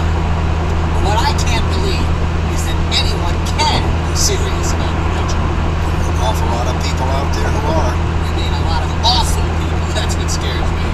Scares you? Yeah, that's right. See, people like you are dangerous, Whitaker. You're a threat to rational thinking. If you had your way, we'd all still be living in the Dark Ages. What's that? Alarm? What do you mean alarm? Yeah, but why is it sounding? Take exit 27 on right to I-680 West. Guys, are you there? Dern, why are you talking in your coat collar? Guys, hey, don't forget we're in here, guys. Who are you talking to? Guys on the door. What? You're wearing a remote mic? Is this going out over the radio live? Yeah. You can't be trusted. Look, is that really important right now? No, keep talking. It may be our only way of getting out of here. At the border. Hello? If you can't get down here, help us. Everybody remain calm.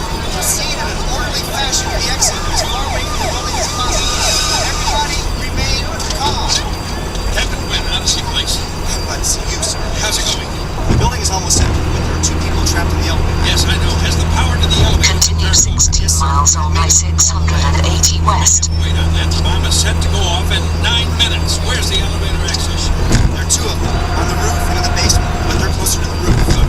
There's the fire department. Direct them to the access shaft when they come in. I'm going up. Yes, sir. 9 minutes left. I'd say you please got my message loud and clear, wouldn't you, Benjamin? Indeed I would, Louis. Indeed I would. Too bad this van doesn't have a radio. I'd love to hear what Dern has to say right about now. Better yet, I'd love to see his ugly face run about now. Oh, now what's this? It's that girl again.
good shape.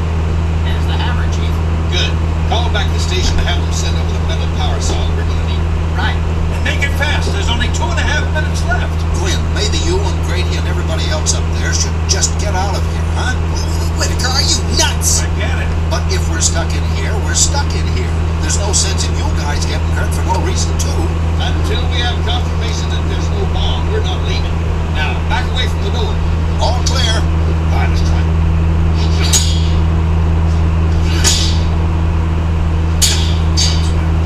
All right.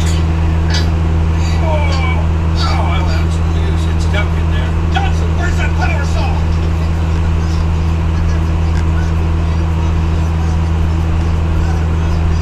We don't have 5 minutes. Let's try the sledgehammer again. This is Quinn. Over. What? We've got exactly 90 seconds. Can the bomb squad take it out? Over. Can it be disarmed? Over.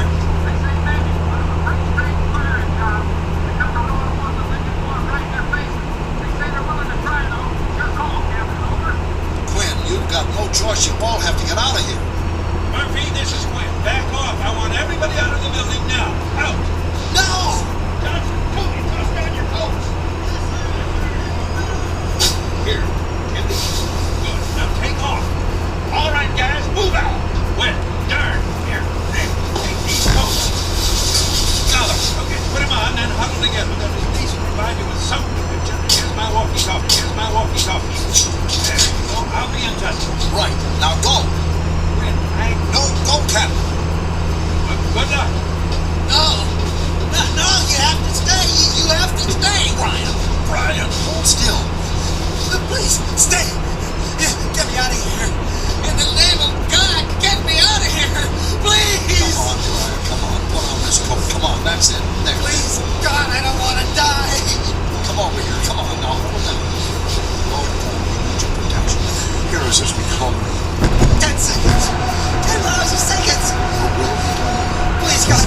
5, 4, 3, 2, Help us, Jesus. 1!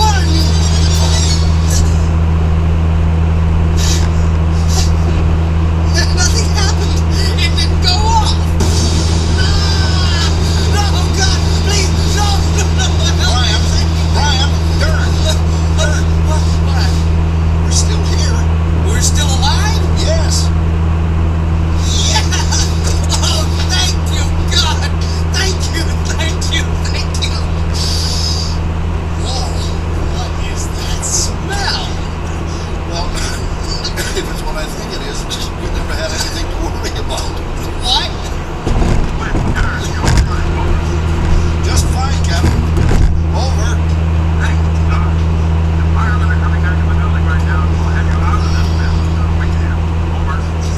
Wait a minute, give me that.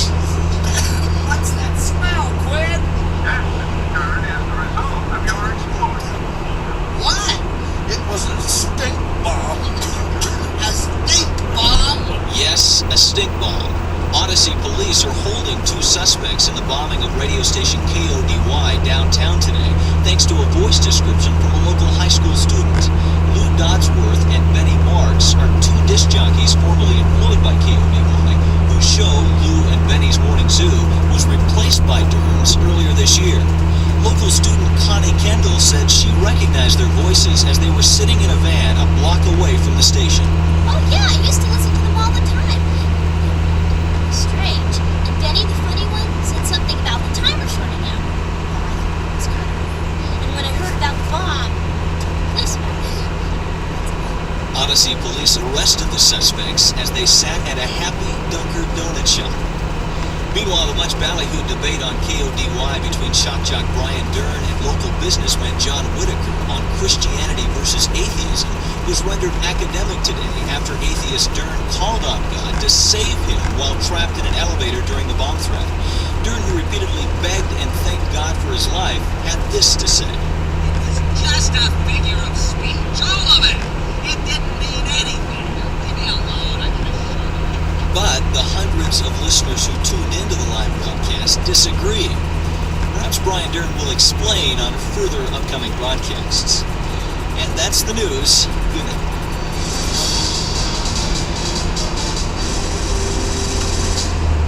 That was some adventure, and it all happened in the amount of time it took to tell.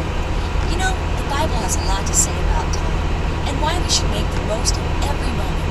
In Luke chapter 12, verses 16 to 21, Jesus tells a parable about a rich farmer who had a great harvest one year. As he looked around at all of his many possessions, he thought, I have so much, I don't know what I'm going to do with it all. Then he got an idea.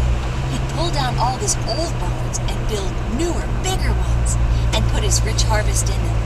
Then he'd say to himself, you have goods laid up for yourself for many years. Take it easy. Eat, drink, and be merry. But God said to him, you foolish man, this very night you have asked for your soul. Then who will Continue own all that you have 5.4 prepared? miles. Does this mean we shouldn't have nice things? Oh, not at all. Jesus is simply saying that we shouldn't count on them for our happiness, because we can never know what the future holds. So important for all of us to be right with God, to think about Him as much as we can, and to always try to live the way He wants us to live. Adventures in Odyssey is a presentation of Focus on the Family. Real Time was written and directed by Phil Lawler. Our production engineer was Dave Arnold, and our executive producer, Chuck Bolte. And I'm Chris, hoping you'll join us again next time for more Adventures in Odyssey.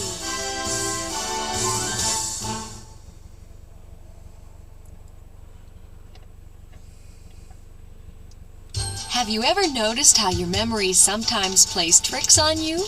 Oh, Fillmore, did you remember to do what I asked you to do this morning? Yeah. You told me to put some water in the tub so you could take a bath. That's correct. And did you remember to put the stopper in the tub?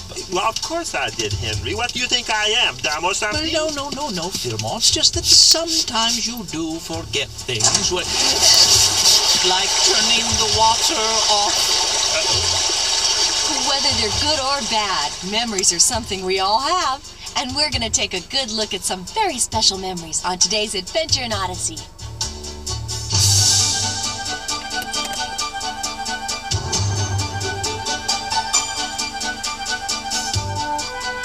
Oh, hi there. I was just working on one of my inventions here. I'm John Avery Whittaker, but you can call me Whit. And this is Odyssey. Hey, let's see if this thing works. Hold it! Okay, so it needs a little more work. But that's the exciting part, because you never know what you'll discover along the way. Oh, don't take my word for it, though. You can find out for yourself when you come along on today's Adventures in Odyssey.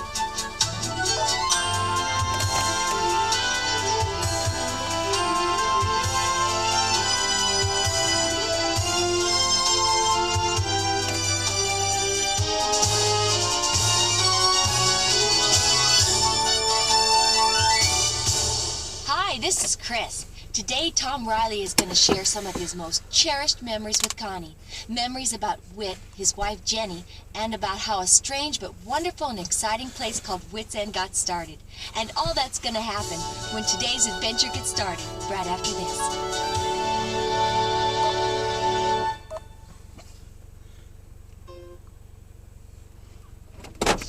Hi, I'm Chris. You're Please about drive to to travel highlighted to a place route. of wonder, excitement, and discovery. Welcome to Adventures in Odyssey. It's just Turn about right on closing road to time at I-680 Whit's End, but that West. doesn't seem to matter to Whit. He's still in the Bible Continue room working on a 5.3 new miles. invention. What is it? Well, let's find out. Now, let's see. I have the microchip and the processor in place. Okay. Now to pull on the headphones and see how it sounds.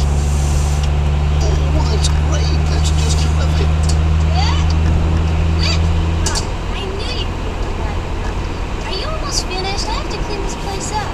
That's just delightful. Well, it may be delightful to you, but not to me. This room is a wreck. When? I'm sorry, Connie. I had the headphones on. Did you want something? The story you're about to hear is true. And now,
right now. What makes it so special? Stay tuned and you'll see.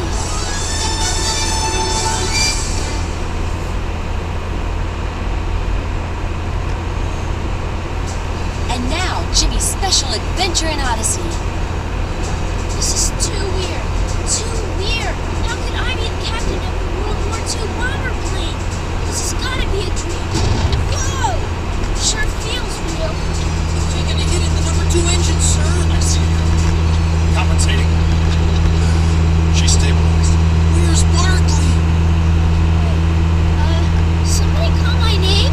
Oh, Captain, thank God you're here. Hiya, Skipper. Have a nice rest? Well, to tell you the truth, no. Number 2 took a hit, Captain. Yeah, the power level's dropped some, but she's stabilized now. I don't think it's too serious. I'm holding her on course. Altitude 30,000. Out of the range of their gunners. Want to take her? Take her? Yeah. You know, fly the plane. No, that's okay. You're doing just fine. You all right, Skipper? Yeah, sure, why? You're acting like you've never seen the board before. Never seen the board before. That's a good one.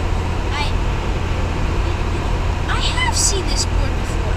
This is a Boeing B-17G, the Flying Fortress. I really do know this. Well, I sure hope so. Practically wrote the book on it. Look, that's it. That's how I know this. It was in a book Mr. Whitaker gave me. Mr. Whitaker. That's what this is. I'm in the imagination station. The what? Huh? Oh, never mind. You don't have to understand. Just so I do. What a relief. In 0.8 miles, keep right to I-29 north. I will take over now, Lieutenant. Okay, Skipper. She's all yours. Airman, you have a chart of our position? Yes, sir. We're right here, bearing 335, the coastal route. Coastal. Yes, sir. We should be there in about 6 hours. Seems awfully long. Change course, heading 118. Sir? You sure you want to do that, Skipper? Hey, the shortest distance between the 2 points is a straight line. Yeah, but that straight line takes us right over Grimstadt sector. So? He has the highest kill rate in the Third Reich. Keep right to I-29 Life north. expectancy of a bomber entering that butcher's territory is about 20 seconds. You just said we were out of range. I don't know how long we can do that. We have one engine running at 50%. There's a lot of strain on the others. They're already too hot. All the more reason to get home as quickly as possible. Change course. Come to heading 118. Aye, sir. Heading 118. Our heading is 118, sir. Now entering the Grimstadt sector, sir. Something on your mind, Lieutenant? Yes, sir, Skipper, there is. I think you're taking an awful and very unnecessary risk doing this, especially considering how Grimstadt feels about you. I don't have to pretend I don't know, sir. For him, this war is personal. He sees only... Drive 79 miles on I-29 north. Yeah, well, I feel the same way about Urbandale. What's that? Number 2 engine just quit, sir. Initiating restart.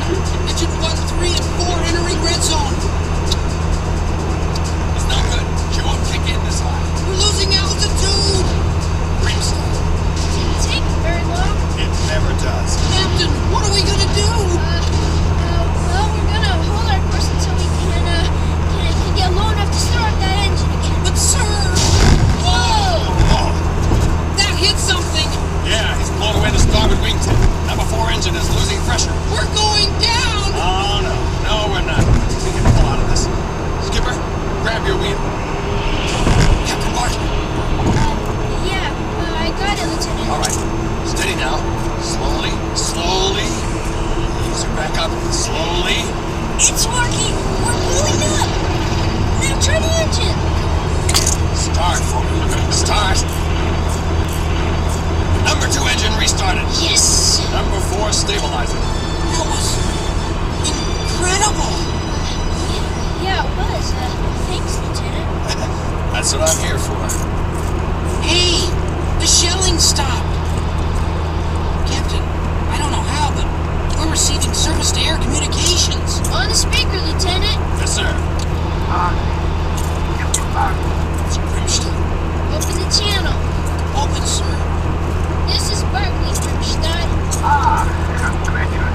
We gotta get out of here. All right.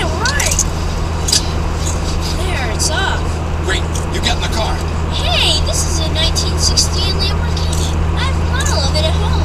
This is a real one. Hopefully it'll get you back to your model. But I thought this was World War II. That ended 20 years ago. Now you get in. We've gotta go. Okay.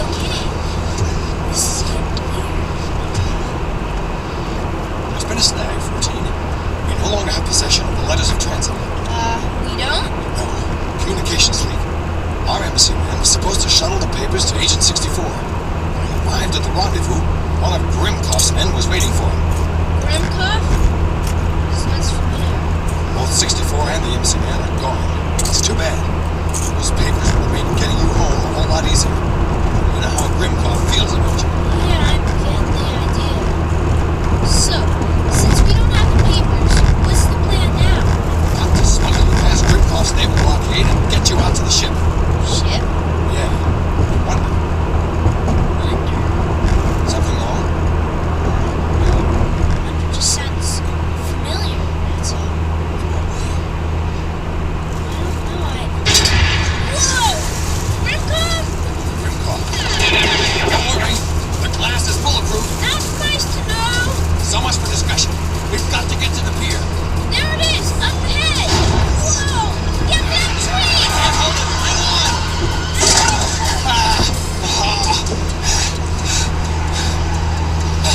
You all right? Yeah, I think so. Come on. We gotta get out of here. Right behind you. He's skating! This way. There's a clearing up ahead. Keep moving. I am. This is crazy. Doesn't he ever give up? No. And we can't either. Oh, great. We're on the cliff. You're mine, Barkley. All mine. Nagel, we're trapped. What will Jimmy and Nagel do? Find out when our adventure in Odyssey continues, right after this.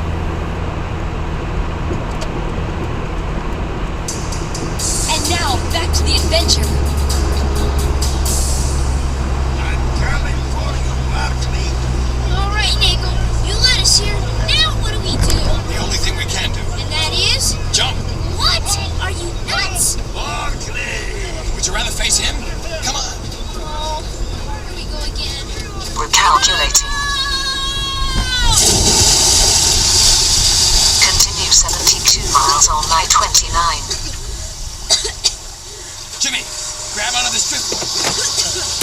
Got it. You know, Adventure.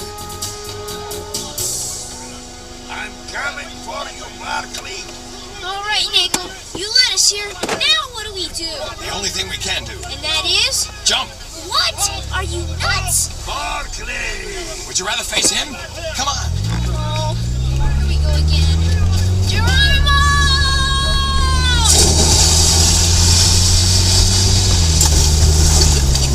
Turn left on Line 29. Jimmy, grab onto this driftwood. Drive 72 miles on Line 29. You know, I'm getting kind of tired of this adventure. I mean, every time I turn around, I'm falling. How many more times do I have to fall, huh? Nagel? Nagel? Nagel, where are you? Oh boy. Okay, Mr. Whitaker. I think I'm heading up. You can take me out now. Mr. Whitaker? Mr. Whit... What in the world? It's a ship! An old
Strap yourself in. Computer, engage star drive, factor 1. Star drive engaged. On course for sector 001. Sensors on maximum. Deflectors on. Acknowledged. Deflectors on. Warning sensors on maximum alert. Expecting a battle? As a matter of fact, yes. Oh, what's my enemy's name this time? Grimulin? No, just Grim. After the last 3 defeats, he wants you more than ever. Why? Why does he want me? Jimmy. If you can't tell me that, at least tell me why Mr. Whittaker can't get me out of here. I mean, he invented the imagination station. We're not in the imagination station, Jimmy. Red alert. Red alert. Enemy vessel bearing 11814. Screen on. Grim. Evasive action. Damage report. Star drive out. Shields will not hold against another proton salvo. Great! What do we do now? Receiving communication from enemy ship. Open the channel.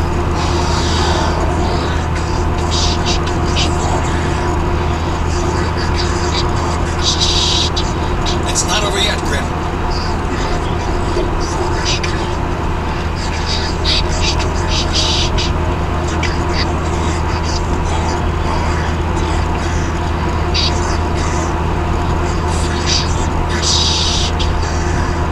Channel off. I'm feeling really tired. Maybe he's right. No, you can't give up. Enemy vessel approaching at battle speed. We cannot survive a direct hit. Compute strike course of enemy vessel. Armed neutron phasers. What are you doing? We're gonna make him think we're helpless. As he makes his closest pass, we'll fire a full spread of neutron phasers. Point blank. And hightail it out of here. Program complete. Stand by. Come on. Sir. No, sir. Now, fire phasers and engage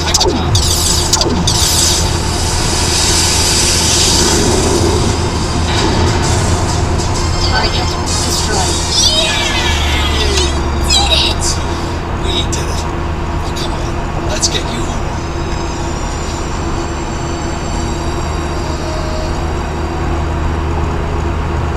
Target maneuver complete.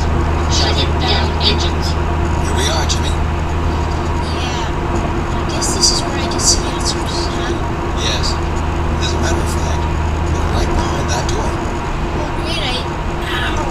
You all right? Yeah, I just got a headache all of a sudden.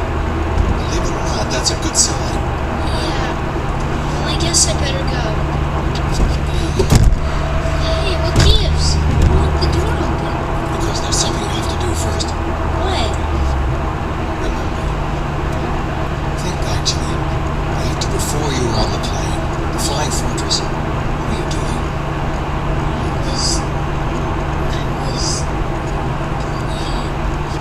That's right. Where were you playing, Jimmy? In the woods. Yes. Where in the woods? I don't remember. Yes, you do. You were in a very special place. It has the same name as the Star Cruiser. And the battleship. Wonder. Where were you, Jimmy? Wonder World. That's right, Jimmy. You were in the Wonder World treehouse. Now, this is very important. What happened there, Jimmy? What happened at Wonder World? I was playing and I moved back and the wall gave way. And I fell. Oh, my head. It's all right, Jimmy. It's okay. It's okay. I'm here. Yes, you fell, Jimmy. And you hit your head very hard. That's why it hurts so much. You've been unconscious for 3 days, Jimmy. A coma? Yes, it's been touch and go. That's why Grim has been chasing you, and why he wanted to take you with him. I get it. Jimmy, have you ever heard of the Grim Reaper? Yes. Death? That's him. But you never needed to worry. You have something greater and more powerful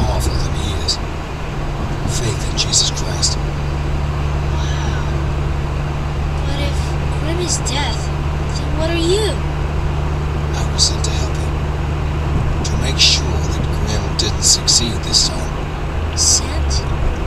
By who? Who do you think? You see, Jimmy, it's not your time yet. God still has plans for you. And that means, for now, you stay. Understand? Yeah, but... But what? Well, couldn't you stay too? Don't worry, Jimmy. I'll be around. Listen. The door will open now. You better get back. Everyone's waiting for you. Jimmy. That's my dad, Mr. Nagel. Mr. Nagel? Go through the door, Jimmy. But Mr. Nagel? They're waiting. Jimmy? Dad! Dad! Dad? I'm here, son. I'm right here. Would you go out and get Mary and the doctor, please? They're right on the hall. Of course. How do you feel, son?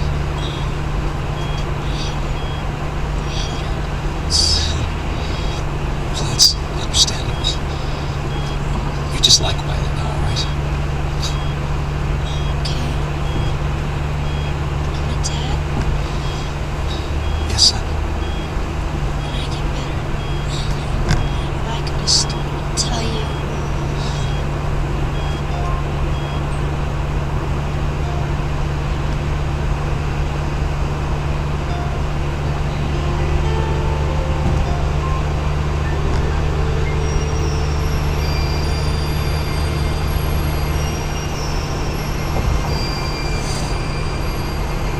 In Matthew 18, verse 10, Jesus told his disciples, "Don't look down on any child, for their angels in heaven always see the face of my Father."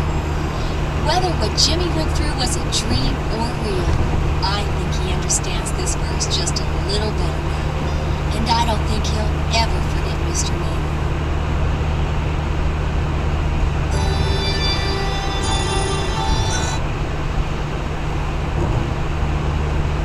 And now, Connie and Eugene's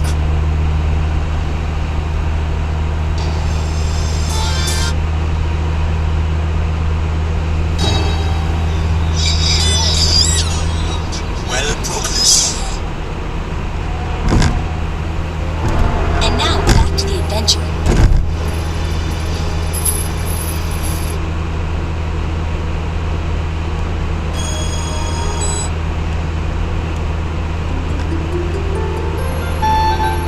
And now,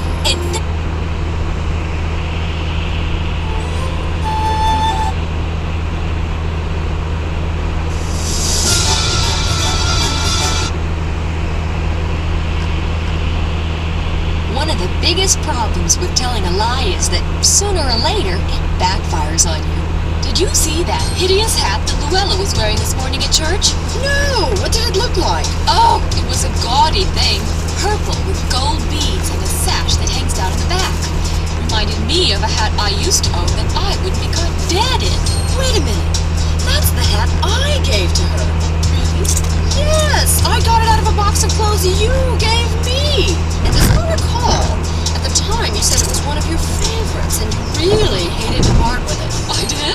Oh, I'm sorry. That's alright. I told Luella the same thing when I gave it to her. See what I mean?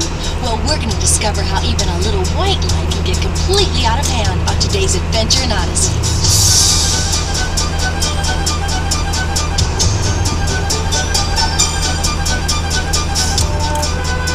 Oh, hi there. I was just working on one of my inventions here. I'm John Avery Whittaker, but you can call me Whit. And this is Odyssey. Hey, let's see if this thing works. Whoa, hold it! Okay, so it needs a little more work. But that's the exciting part, because you never know what you'll discover along the way. Oh, don't take my word for it, though. You can find out for yourself when you come along on today's Adventures in Odyssey.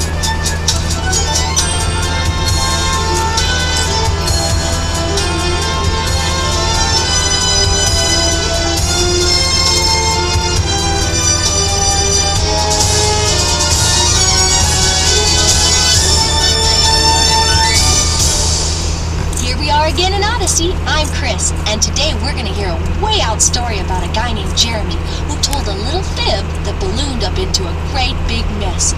That's the problem with telling lies. We might think we're covering up a problem, but we find out later on that the lie just made things worse. But the really bad thing about lying is that someone always gets hurt. For instance, there's a story in the Bible about a man named Abram who would later become Abraham, the father of the nation of Israel. Anyway, there was a great famine in the land where Abram lived, and so he took his wife Sarai and all their possessions and moved down to Egypt. Only before they got there, Abram and Sarai agreed to tell a lie to Pharaoh, the king of Egypt. Do you know what the lie was and why they decided to tell it? There are two ways of finding out. You can look at Genesis chapter 12, or you can wait till the end of the program when I give you the answer. Meanwhile, we're going to hear a really crazy story and learn that there really is no such thing as a little fib when we return to Adventures in Odyssey right after this.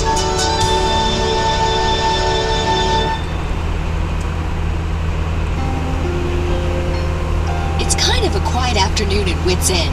A few kids are working on some projects over at the Inventor's Corner. Wit is upstairs sorting through some old papers. And over there, behind the counter, Connie is on the phone talking with Debbie, one of the many friends she's made since she moved into town. Sounds like a pretty exciting conversation, too. I mean, you got the tickets and everything? Great! This is gonna be the best concert! My mom? No, she probably wouldn't want me to go if she knew about it. Listen, Debbie, my mom is the least of my worries. Right now, I've got to figure out how I can get time off this afternoon so we can actually do this.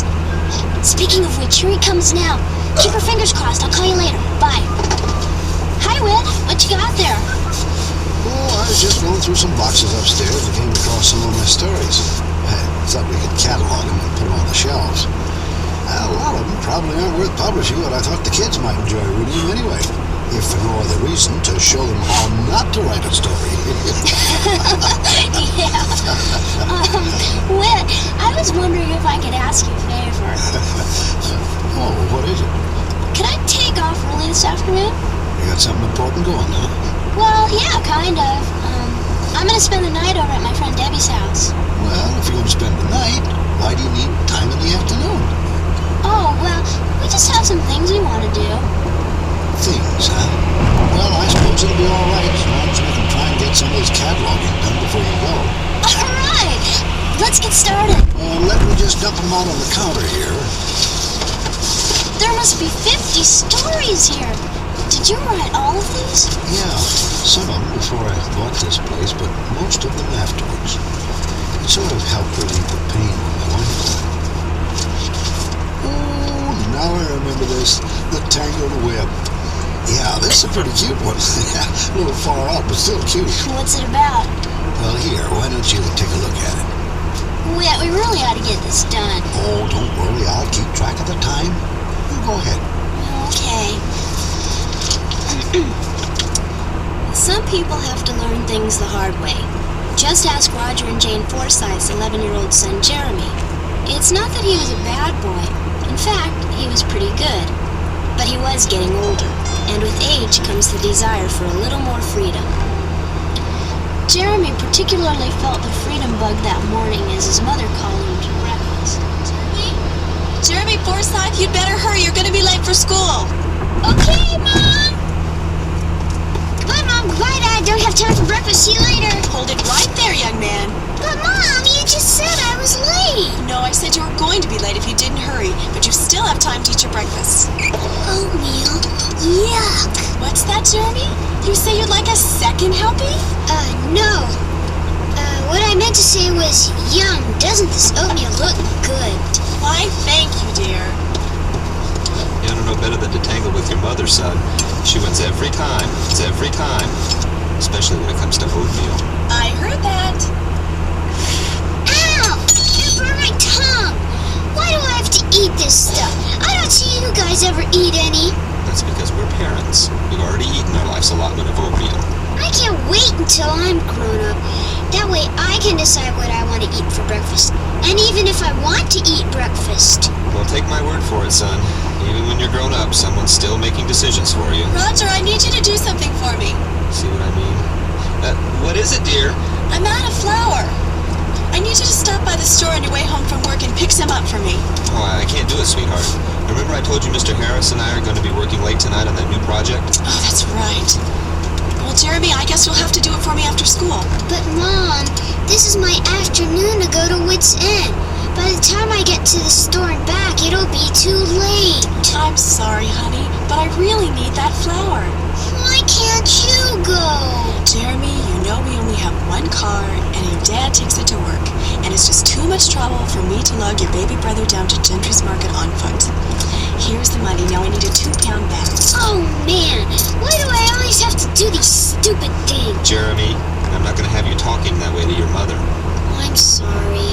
I don't want you to be late for school, so you better go, sweetheart. Here's your lunch. We'll see you tonight, son. Yeah, bye. As you can imagine, Jeremy wasn't very happy about the turn of events. Not very happy at all. You see, he really wanted to go to Wits End. In fact, he thought about it all that day in school, and the more he thought about it, the worse it got. But all the feelings he had during the day were nothing compared to the one he had when he was walking home. There he was, heading toward Gentry's Market, while everyone else was off to Wits End. He stopped for a minute to watch the other kids, and his friend Humphrey came running up behind him. Hey, Jeremy! What you standing here for? Wits End is down the block. I don't think I'm going today. I gotta go to the store. Oh, that's too bad. Mr. Whitaker has this new ice cream machine. He's gonna be handing out free ice cream. Oh, wow. I hear he's also got a new display you really like. It shows all about how a movie camera works. It's supposed to be really great. Well, listen, I want to go get some of that free ice cream. See you later. See ya. Oh, man, the movie camera. That's the one I've been waiting for.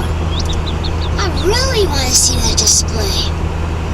It wouldn't hurt if I went in for just a little while. So that's just what Jeremy did. He had a quick look at the display, a small dish of ice cream, and was back on the road to Gentry's in a flash. But when he got to the market, he didn't have the money his mother gave him. Somewhere between Wits End and the market, it had worked its way out of his pocket and disappeared. Slowly, he started home. Jeremy, is that you? Yeah. Well, it's about time. Did you bring the flour? No. Why not? 'Cause I, lost the money. You lost it? Where? Around. Around where? Just around. Jeremy Forsythe, I want you to tell me what happened to that money right now. Jeremy knew he was in a tough spot. If he told her where he lost the money, he'd be restricted again and probably never get back to Wits End. So he said the first thing that popped into his head. Someone took it from me. What do you mean, someone? You mean you were robbed? Oh, Jeremy, are you alright? Did he hurt you? No, I'm okay. Oh, my poor baby. Do you know who it was? That's a stupid question, like a robber's gonna introduce himself. He was an older kid. A teenager. I've never seen him before. He pushed me into an alley and told me to give him all my money. I tried to keep him from taking it, but he was too big. You fought him? Oh, my poor baby, are you sure you're alright? I'm okay. I just feel bad about the money. Oh, forget about the money. It's not important. I'm glad she said that. The important thing is that you're alright. I'd better call your father. You don't have to do that. I'm okay, honest. I know that, sweetheart. But I think your father is going to want to know that some bully out there has been extorting money from his son. Hello? Yes, Roger Forsythe, please. Uh-oh. Don't go away. We'll continue our adventure in Odyssey right after this. And now, the conclusion of today's adventure in Odyssey. Sounds like Jeremy's getting himself in pretty deep. I think I know how this is gonna turn out, too. Well, maybe you do, maybe you don't. The only way to find out is to keep reading. Okay. When Jeremy's mother told her husband that some bully had mugged their poor child, he was furious. He came home immediately, and once he saw that Jeremy was all right, picked up the phone and called his son's teacher. The teacher, equally horrified, picked up her phone and called the head of the school board. He, in turn, called the owner of Gentry's Market, who finally got around to calling the police. The police put out an all-points bulletin and then sent their best man over to grill all the important facts out of poor Jeremy. Only before the police could get there, Jeremy and his family had to go through a different sort of interrogation by their neighbor, Harry Snoopnagel. Hey, Raj! Oh, hi, Harry. We thought you were the police. I just heard the call on the old police band radio, and I thought I'd come over and help them out. Listen, Harry, I think we should just wait until the police get here. Oh, come on, Raj. This will give me a chance to use some of that stuff I learned at the private detective school. You know what I mean, huh? Yeah. Huh? Yeah. Huh? Yeah. Huh? Yes, I know. Well, all right. I guess it wouldn't hurt if you just ask a few questions. Great! By the way, where were you when all this was going on?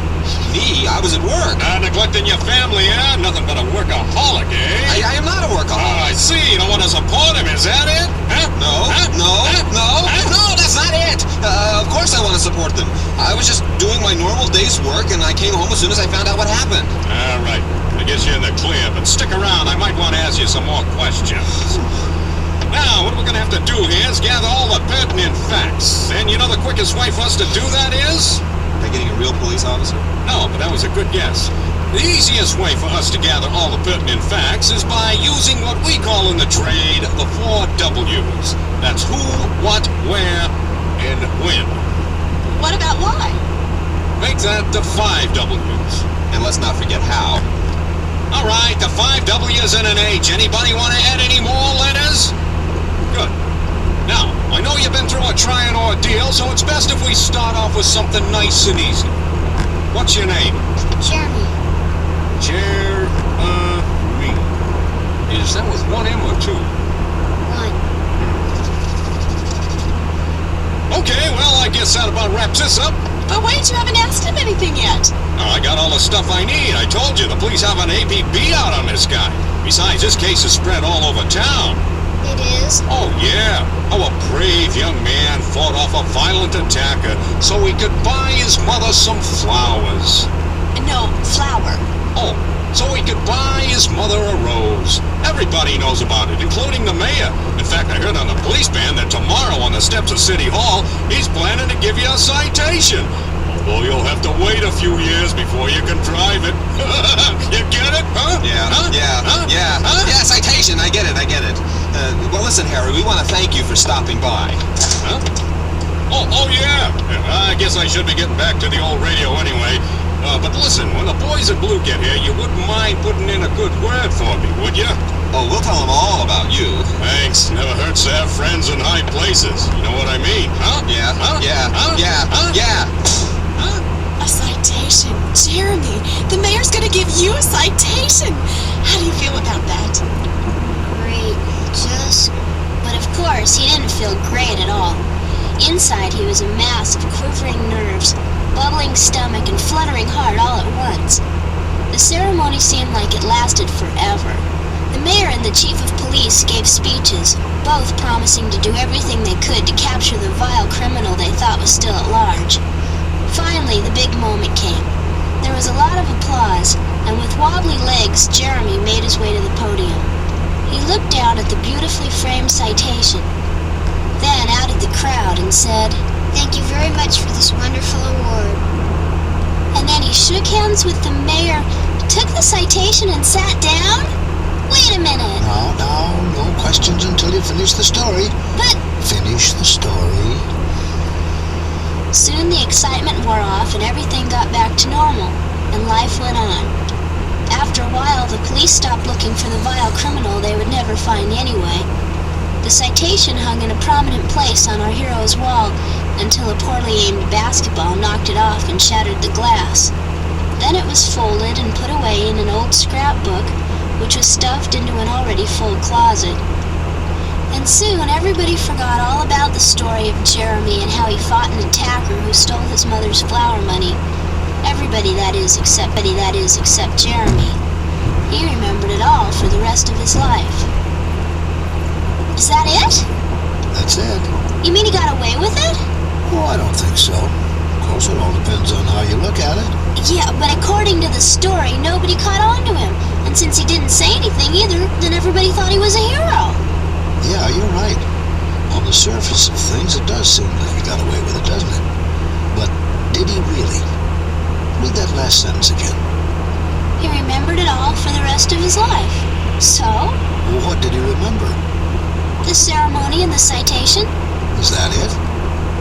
Well, no, I guess he also remembered how he got the citation and the ceremony. That's right. See, memories are funny that way. Once you have one, it usually triggers another, and another, and another. In Jeremy's case, the one happy memory, getting the citation, also brought with it a whole bunch of very bad memories. How he lied to his parents. How the lie started out as half-truth, just a little white lie. How he never corrected the lie and had to live with it for the rest of his life. See, that's the way a lie works. It sticks in your mind, and it eats at you, and eats at you, and eats at you, until it's just about all you can think of. Then, one of two things has to happen. Either you make it right, or you spend the rest of your life like Jeremy did, always afraid that somebody is going to find out about what you did. Why are you telling me all this? Why do you think? It's the concert, isn't it? How do you know these things? Well, Connie, it wasn't very hard to figure out.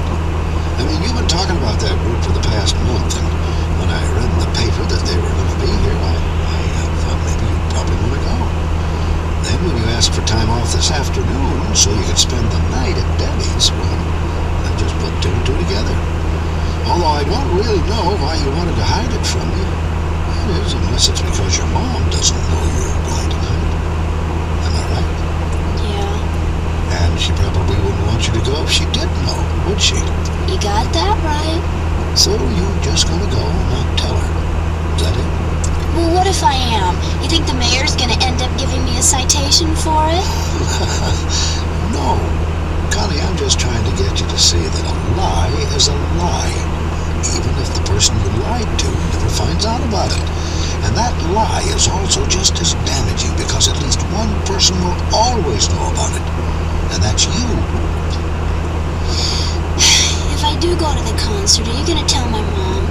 Nope. See, there comes a time when you have to start making your own decisions and living with the consequences without any outside interference. If one of those decisions happens to be a lie, then so be it. You think I should call my mom, don't you?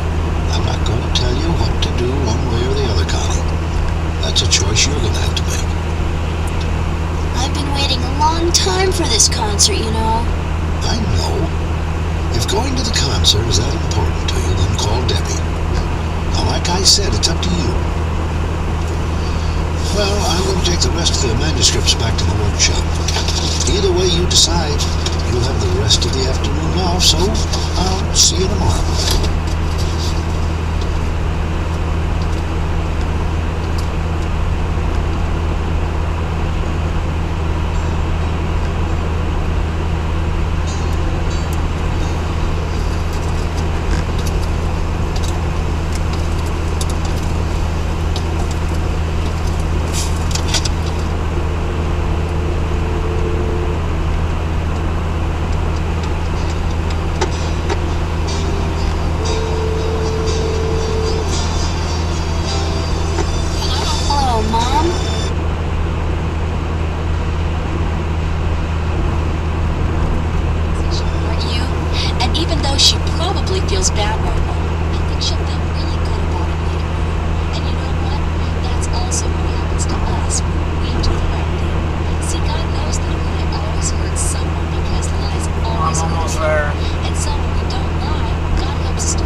I stopped at a rest stop, and the second I put my foot on the ground, I fell flat on my butt. Well, the roads aren't, but the rest stops are.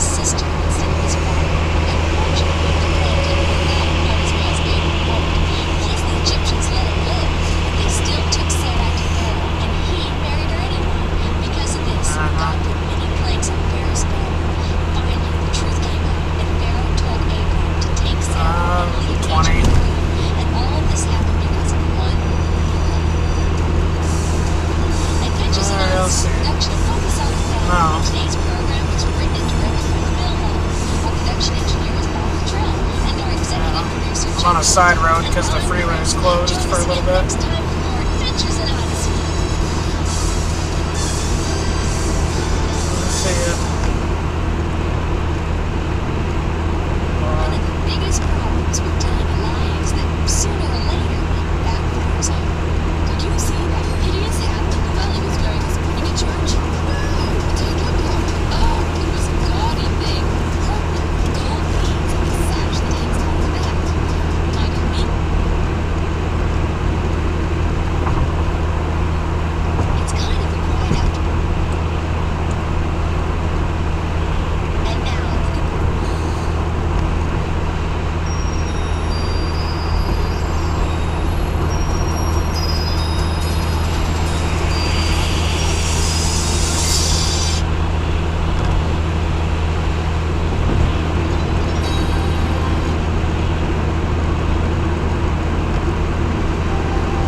railroad salesman?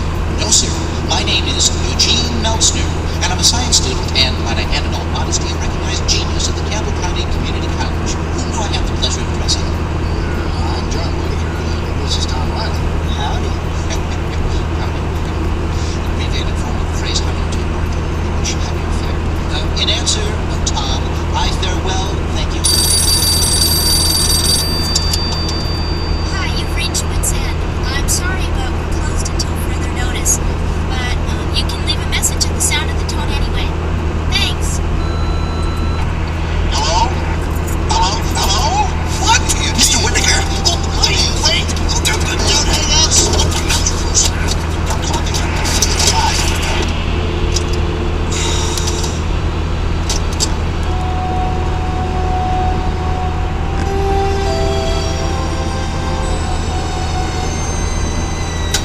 So, Whit called and you just missed it. Yes, that seems to be my lot in life. I know how difficult it is for him to phone from those remote archaeological digs. I thought I heard him say something about Jerusalem, so I assumed he was near a phone and decided to call.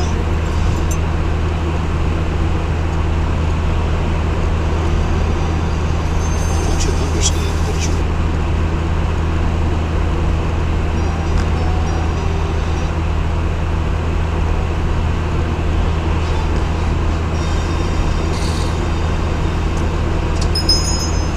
Eugene, my point is only that if mankind could put aside its petty squabbles and unite one mind and towards common goals,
You two, slaves! What are you doing standing about? Who, us? I see no one else with idle hands. Now get to work! Advised to look busy. I didn't come here to work. Allow me to reason. Now look here, my good man. We're strangers to this area and... Strangers? Ha! Get to work, I say! Be careful with that. You almost hit me. Almost? I must be losing my touch. Forgive him, Mr. Overseer. He's only a boy. We'll get to work immediately. See what you do. Next time I won't miss. Yes, sir. Gene, he thinks we're slaves. Yes, interesting, isn't it? Interesting. This is a period of history where mankind is in one mind and one goal. Slaves. Quit talking and get to work, I say! We're going! We're going!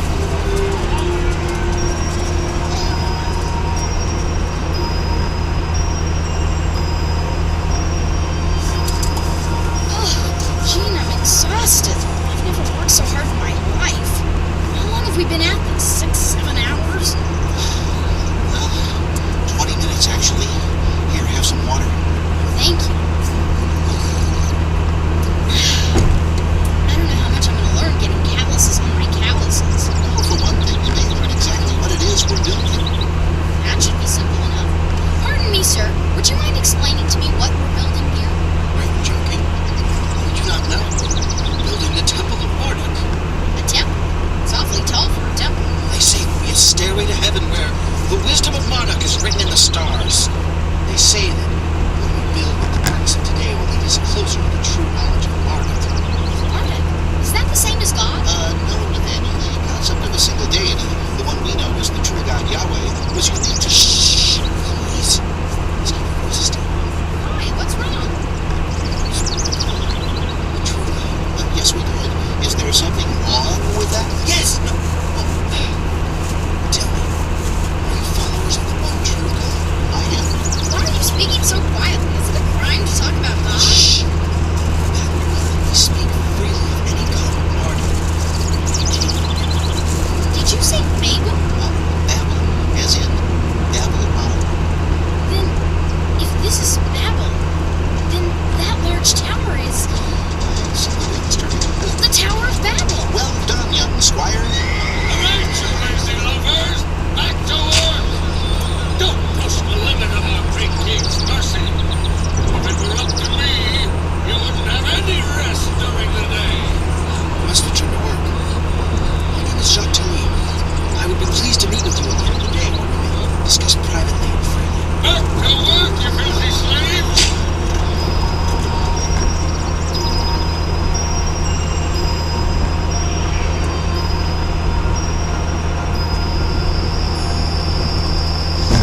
Slow down, Jacques Tilly, I'm sore.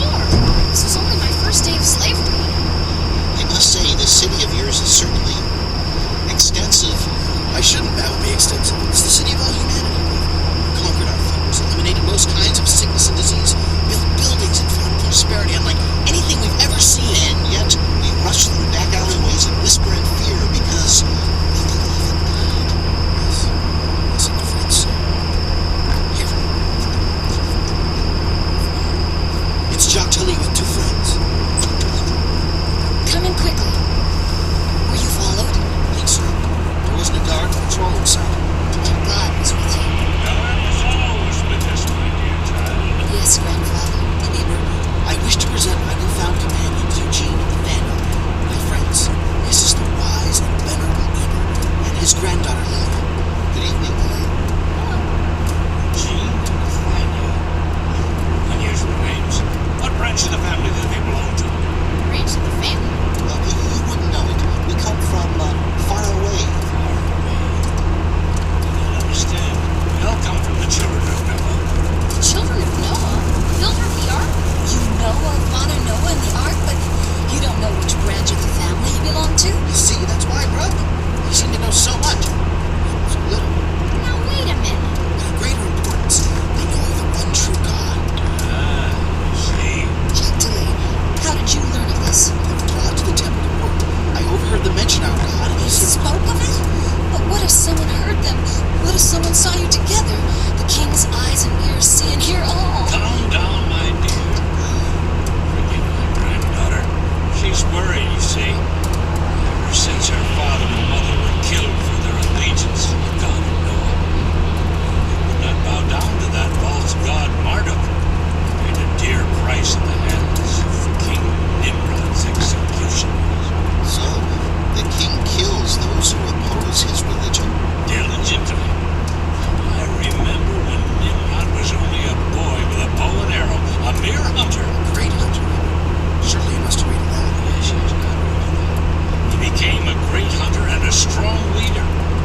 misguided man, a butcher and a murderer who leads his people to false gods. Down, grandfather. Your health. Remember your health.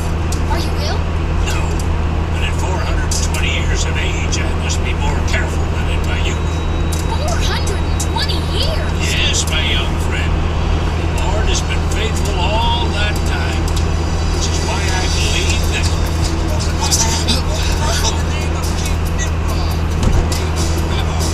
Guards! You must have been followed. Quickly, go to the back of the house. Use the passageway into the alley. This doesn't sound good. Everyone stand up. We haven't done anything. Hurry to the back of the house. Hurry. Through here. Guide them, John Dilly. Yes, come quickly. Let's go. Come on, Eugene. What about you and Eber? Don't worry about us. Eber will talk his way out of any problems. Now, please, just run. Run, Eugene. No, I want to be sure you're safe. Stand fast in the name of Nimrod. Resistance is futile. Where does this door lead? Depends on which side you enter. Curb your glib tongue. Why are you here? What crime have we committed? It was reported to us that 2 men and a boy discussed treason at the temple site today. See only 3 of us here, and no boy. And a doorway for escape. Take them. Captain, don't you know who this is? It is Eber, the great-grandson of Shem, one of the 3 sons of Father Noah. Is it? Yes. Do you dare arrest a man as esteemed as he is? A man so close to the generation of the Ark? Why, even King Nimrod protects him, if only out of respect. Nimrod is merciful. We'll leave the old man, but you 2 will come with us. I want my granddaughter to stay with me. Quiet, old man, before I change my mind about you as well. Take it.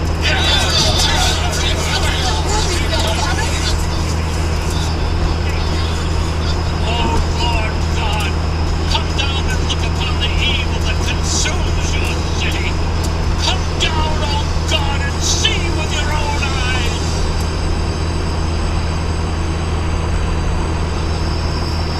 Look, they've arrested Lily and your friend, not Eber. What are we going to do? What will happen to them?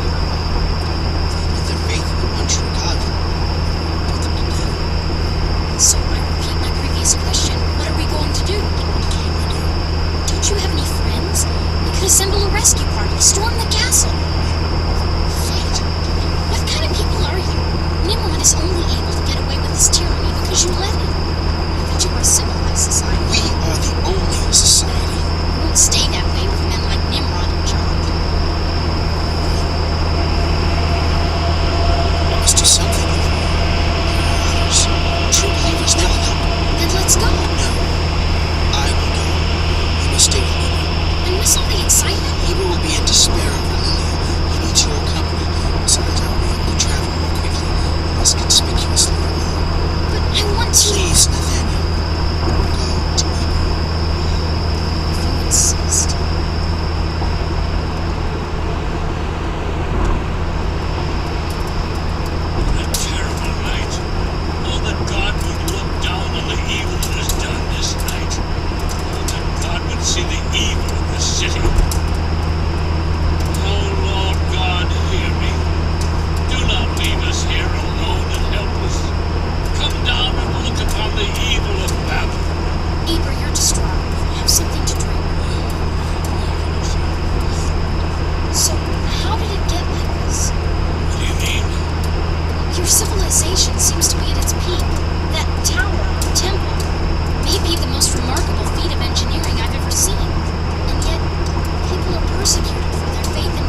have to say for yourself? Mighty King, we are falsely accused. We have not spoken words of sedition. In fact, I have expressed admiration for your tower. It is certainly an architectural accomplishment of considerable magnitude. Silence! I do not need your flattery to know what an accomplishment the temple is. It is the pinnacle of all we are and hope to learn from Marduk through the stars. But your Highness, what can the stars teach you? They are subject to the same force as we are. What force? Well, the force of their creator, the one true God. Do you hear, King Nimrod? You stand before me and deny the glory of Marduk. Word, yes. I see. This girl. I am Lilia, the granddaughter of Eber, a man you know well. Eber. Yes. The old man still lives and still believes in those childish legends of long ago. So, you agree with your grandfather on this other traitor? I believe in the one true God, O King. The God who created Father Adam, and who led Father Noah and his children into the ark. It was God who saved the family from the flood, not the stars, and not Marduk. As king, I am the high priest of Babel. I shall tell the family whom to worship, and I speak the words which have been revealed to me out of the darkness. We shall worship and we shall sacrifice, but only to the god Marduk. Hail to Marduk! Hail to Marduk! Seize power. Let these wretches be our first sacrifices to Marduk. Take them to the highest level of the tower.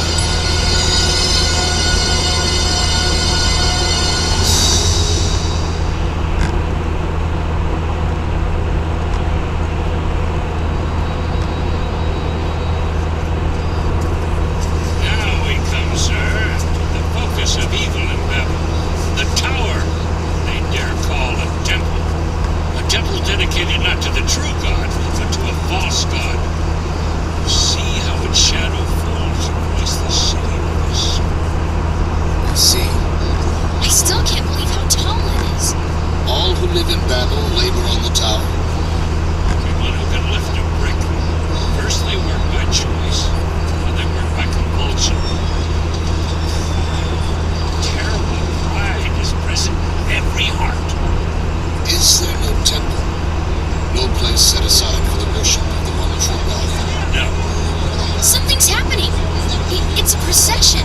Coming this way. Your king stands at the brink of committing human sacrifice. There. That's my granddaughter, Lilia. And Eugene. Where are they going? I can tell you. Jacques Tilly, it's about time. What's happening here? They're being taken into the temple. They will be sacrificed to Marduk. Well, we have to stop them. Did you find help? Are the people ready to rise up against Nimrod? I have found many who will fight. They are here in the crowd, waiting for my signal. We'll signal them. We can't let Nimrod sacrifice Lilia and Eugene. We have to be patient. To attack now will lead to a mass slaughter. We wait until the call during the time of the temple, just before the sacrifice, when everyone is told to bow. Then we should attack. Luckily, they not need to attack. We have a friend here who will help us. Listen. How will one man stop your granddaughter from being sacrificed? Fear not. God is with you. And what must be done may be done without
you to lose your understanding of each other. Guards, don't just stand there! Come and put these men on foot, Ihnen! Can't you hear me? I said to come up and fast these verrückten. Eugene, what is happening? I'm afraid your great civilization is about to undergo a change. I suggest we beat a hasty retreat whilst we have the chance.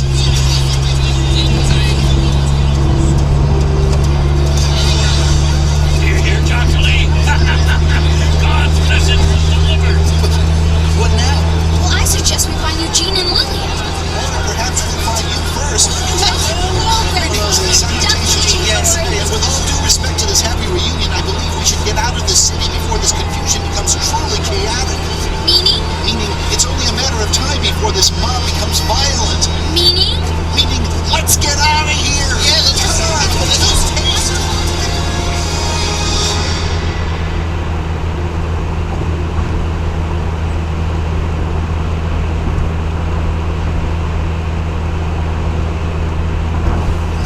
Look at the smoke rising all over the city. It is the smoke of war. We haven't had war in the human family since the time before the flood. I'm afraid this is only the beginning. Family will now splinter into tribes, traveling together, warring against each other, out into the wasteland. Does it always have to be this way? No, Nathaniel, it doesn't have to be. But the nature of man makes it so. That's the element you were missing earlier when you said that a united mankind could achieve anything. You didn't take into consideration mankind's fallenness. As long as we are fallen, all of our greatest achievements will also be opportunities for great sin, no matter what time period, age, or technological developments. Point taken, Eugene. And now, we may go home. You know how to get us away from here? Of course, I always have. Well, I would have appreciated that knowledge back when we were lugging those large stones around. Say goodbye, Nathaniel. What?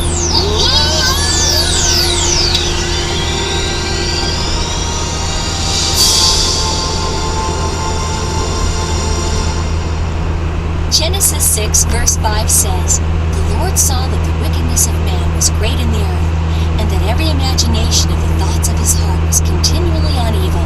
Sounds like what Eugene told Nathaniel in today's adventure. The thing is, that verse referred to a time before Babel, and even before the Great Flood. This should be no surprise.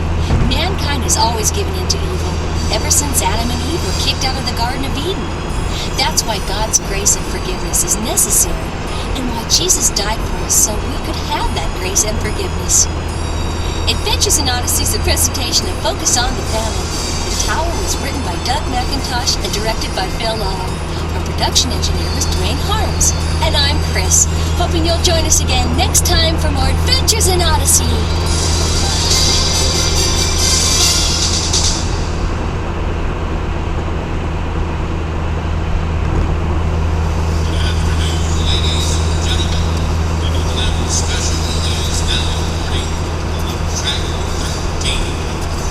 Excuse me, sir.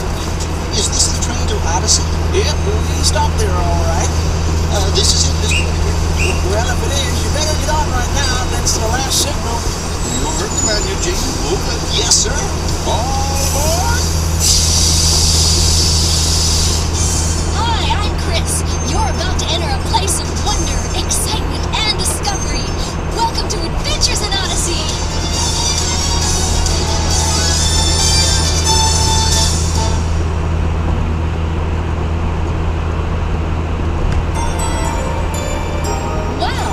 Eugene are taking a train ride from Chicago back to Odyssey.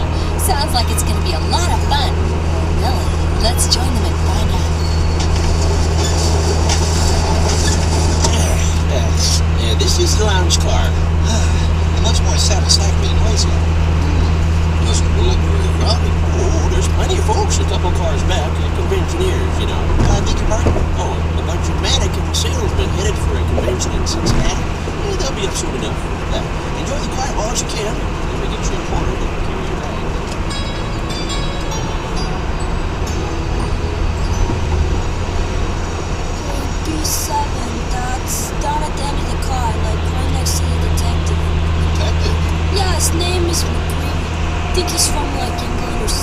Just touring around the United States trying to learn about how we do police work and stuff like that. That's interesting. Yeah, I guess. Uh-oh, make way for the conventioneers.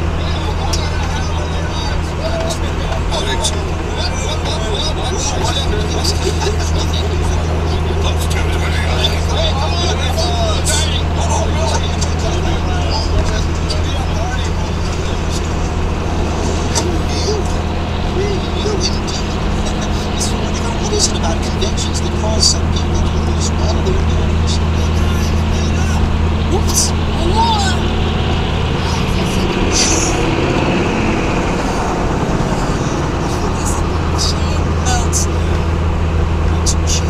Hey, long time no see, huh?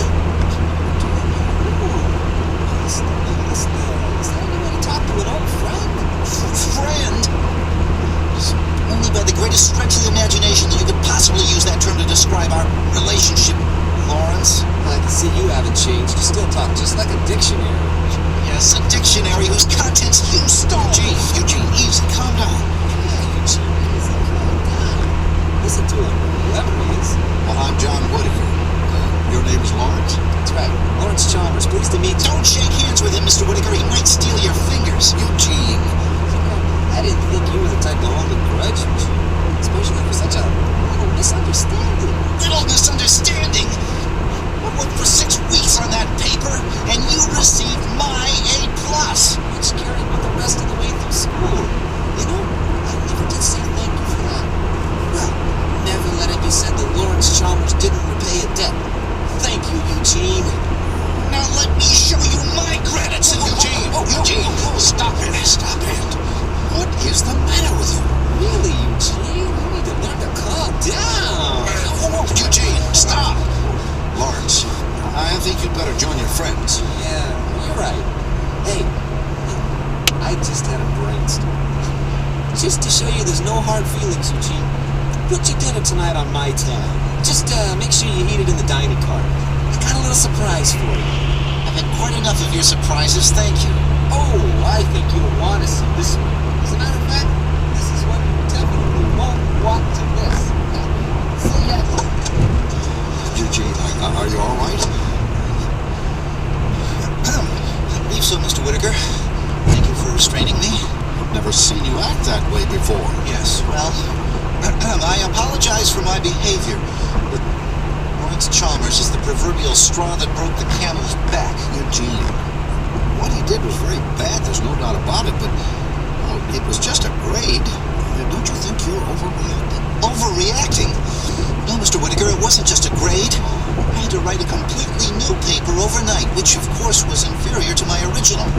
I received a lower grade on it, which in turn lowered my final grade, which in turn lowered my grade point average. As a result, the college I wanted to attend, the University of Chicago, wouldn't accept me. So I ended up at Campbell County Community. Well, their loss was our gain. True, but it goes deeper than that. What do you mean? Well, moving to Odyssey meant moving away from, including one special person. Yes. I've lost my all because of Lawrence Chalmers. Excuse me, Mr.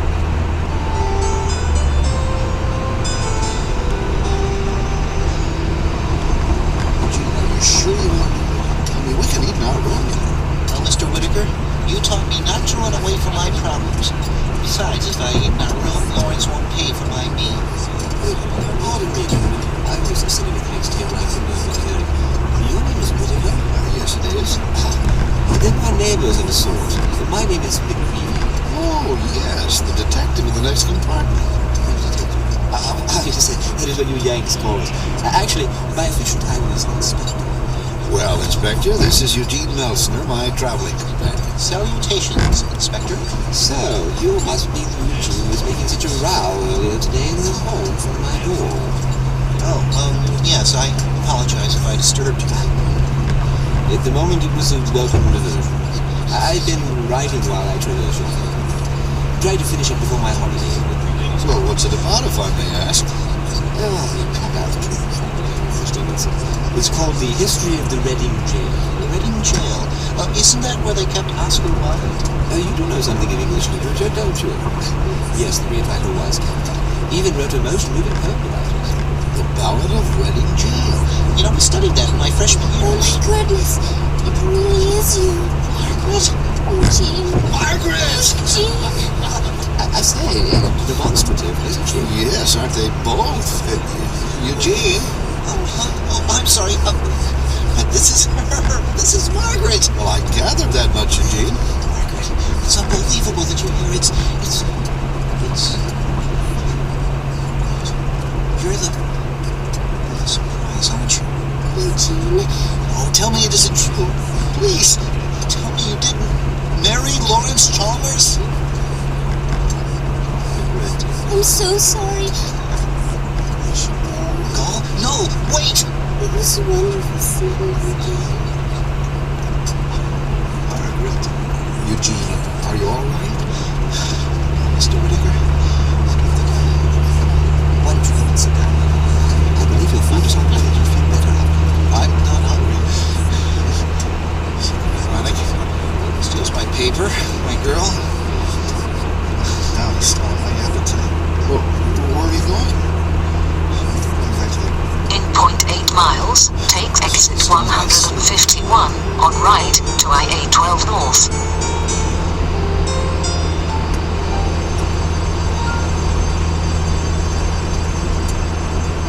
At the risk of sounding unsympathetic, that was a wonderful meal. Well, there was no sense in letting it go to waste. Look, I know you're concerned, but the poor boy wants to be left alone. Yes, I know, Inspector, but you don't understand. This is very unlucky. And it's not just him that's peculiar. Take exit 151 on right to IA-12 North. None of us really knows what another person is capable of doing. Even those people we call our best friends. I suppose you're right. I think we've pondered this enough for one day. Let's say we have some tea brought to my compartment and look over the roughs of my book. Hey, that sounds good. Whoa, hold on. The train's headed for a curve. Interesting. Look out the window. You can see the entire train behind us. That's odd. What? Why, the door on that rear car just opened.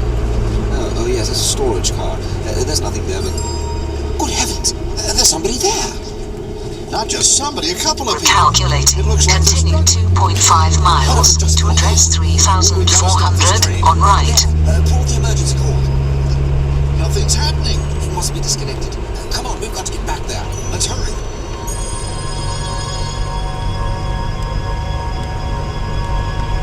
Continue 2.4 miles to address 3400 on right. Someone turn the lights off. Help me get this door closed. Right. I wonder who... Shh, listen. Someone's in here. Find a light switch. I've got it. Margaret. Good heavens. Margaret. What happened? They were fighting. I told them to stop, and then the door was open, and he pushed him out. Who pushed who out? Lawrence. Lawrence pushed someone out? No. He was pushed. Who pushed him? Margaret. Margaret, who pushed Lawrence out?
Margaret, Yes. I want you to tell me exactly what happened after you left us in the dining car tonight. I went back to the convention car. It was very loud. Yes? I stayed until I couldn't stand it anymore. And then I went to the storage car. Lord was following me back. He wanted to know why I was crying. And I wouldn't tell him.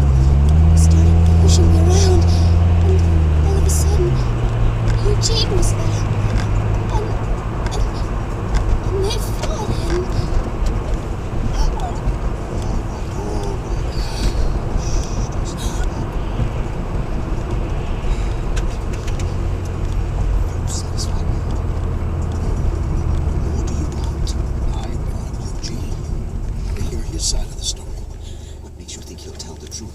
Makes you think she is? Be surprised if you find him. If he's smart, he's jumped off the train.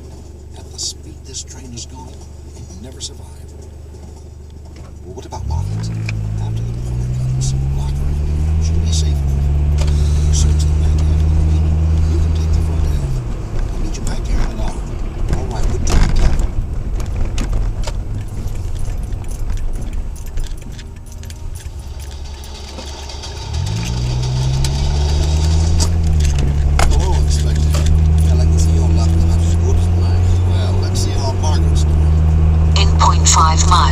Arrive at address 3400 on right. Margaret! Margaret! It's no use, Whittaker. Help me close this window. No. Baby, I was shouting as hard as I could as if to sound asleep. Eugene! Get him! I've got him now. I've got you. I'm just... Arriving at address 3400 on right. Take care, Whittaker. He's already struck twice. Would someone please tell me what is going on? We'll ask the questions. You answer them.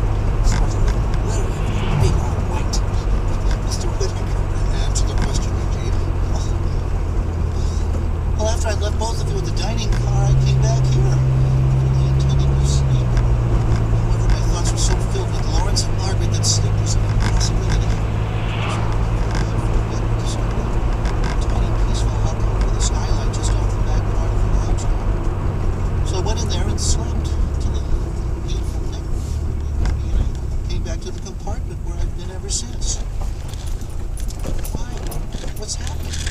Well, Eugene, earlier tonight, the inspector and I saw someone being pushed out of the train. That's right. Lawrence Chalmers. Lawrence? We went to where he was pushed and found Margaret. We questioned her, and she said that you pushed. Me? How could she say that? I'm afraid that's a bit of an impossibility. When we went out looking for you, we locked Margaret in this compartment. When we came back, the window was open and she was gone. No! No! I didn't do anything! Now it'll go easy on you if you confess. Now just hold on. Eugene couldn't have done anything to Margaret because the doors were locked, remember? There's no way for him to get in. Hi, Mr. Manson. What are you doing in this room? I thought you wanted in the one next door. What? Yeah, a little while ago. Wait a minute. Why would you let him into his own room? Because he was having, trouble with his key. Kept sticking or something. So I went around and opened all the doors for him. Keeping the connecting door? Well, yeah, come to think of it. That's yeah. not true! My key never stuck! I haven't seen this porter since he helped us with our bags yesterday afternoon. He's lied! Excuse me, Mr. Nelson. Hold it! Now, look, Whittaker. I know he's your friend, but the evidence is clear and the facts are adding up. He's had motive and opportunity and no credible alibi in both cases. I know, but there's still something strange here. We're going to be putting into Odyssey in about 40 minutes. If you haven't found it by then, we'll have to turn him over to the authorities. No! Personally, I don't see anything missing. As far as I'm concerned, this case is a wrap. A wrap, huh? Inspector, would you do me a favor? Take everyone here and move them to the lounge? Well, wait a minute. Everyone? Yes, everyone. You got a problem with that? Good. What about you? I'll be there. I just have to make a few stops first.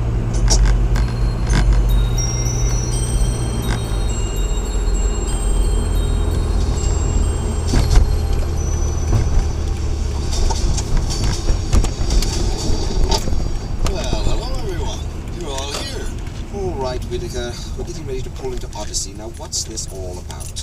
Well, Inspector, I've been doing some thinking about everything that's happened tonight, and a lot of things just don't make sense to me. So I thought it was about time everything came out in the open. Do I really need to be here for this? Oh, yes, Porter. As a matter of fact, I thought we'd start with you. Start?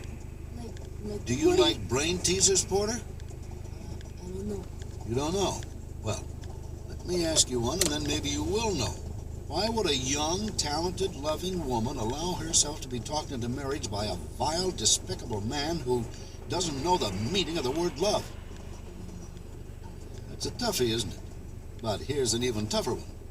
Why would that same woman try to get out of the marriage by framing her husband's murder on the one man who truly loved her? Just a minute, Whitaker.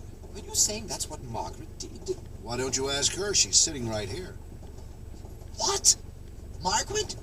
Is that really you? Oh, Eugene. Good heavens, Margaret, why? Why would you do this? I thought you cared about me. I did, Eugene. Once, a long time ago. But I was desperate to get rid of Lawrence. And your appearance on this train gave me the perfect way out. I'm sorry. So you pushed your husband out, and then made it look like you were pushed out too. Military Road. Yes. It may not have worked out exactly the way I wanted, but at least I'm rid of Lawrence Chalmers. I wouldn't be too sure about that. This route avoids road closures on Military Road. You are on I'm the saying fastest that route. Lawrence isn't You dead. should reach your destination by 9:46 a.m. No, In I don't 1,000 think he feet, fell at turn all. right onto Boys Street. Oh, I Welcome really to saw Iowa. something fall with the train, but it wasn't Lawrence Chalmers. I just came back from visiting with our convention air friends a few minutes ago. Nice group of guys. Started Head asking them about southwest their on River inventory, Drive and toward you McKinley all Street. remember what they sell, don't you? Mannequins. Turn right onto Boys Street. Mannequin was thrown from the train. Yep. If that's true, In 600 feet, turn is left onto Lawrence Pocket Avenue. That is the question of the hour. And I think the answer can be found in jail. Jail? Now, there's something you know a lot about, eh, Inspector? Yes, I do, but I'm not sure I understand your meaning. And I didn't understand your spelling. In 500 feet, turn left onto Riverside Boulevard. The history of Reading Jail, which you spell J-A-I-L. Take the next left onto Riverside Boulevard, then turn left onto Almost Sioux anyone River from Road. England knows that Reading Jail is spelled G-A-O-L, especially someone who claims to be a scholar about the subject, which led me to believe that you are not a scholar, nor are you even from England. But this is preposterous. Is it, Lawrence Chalmers? Well, All right, you got me. I don't understand. What is the meaning of all this? A brain like yours should be able to figure it out. I've always wanted to Take the next left onto Sioux River Road. There's a ruckus about the paper I stole. I showed up on this train. It seemed like the best opportunity I'd ever have. Just like always, Eugene. You played the victim very well. In half a mile, you will arrive at your destination. it's a victim, always a victim. Oh, please, Eugene, spare me the trials. I beg your pardon. There's only one victim in this world. Who might that be? No. That's right. The victim of this whole little hoax you've conjured up. I'm right, aren't I? Now that you mention it, you're absolutely correct. Mr. Whitaker, meet some of my drama student friends from Campbell County Community College. Jeffrey Chisholm is the inspector and Lawrence Chalmers. Ta-da. You've arrived. Jennifer Morley is Margaret and the porter. Ta-da. And I'll introduce you to the rest later. But why? What in the world made you think of pulling such a trick? Well, you yourself say again and again how important diversions from our daily routine can be helpful to our creativity. I thought after endless board meetings in Chicago, you'd be challenged by a mystery train. Well, I was indeed. What, may I ask, was your first clue that things were not quite as they seemed? You were my first clue. You may be a genius, Eugene, but you could use some acting lessons. Oh,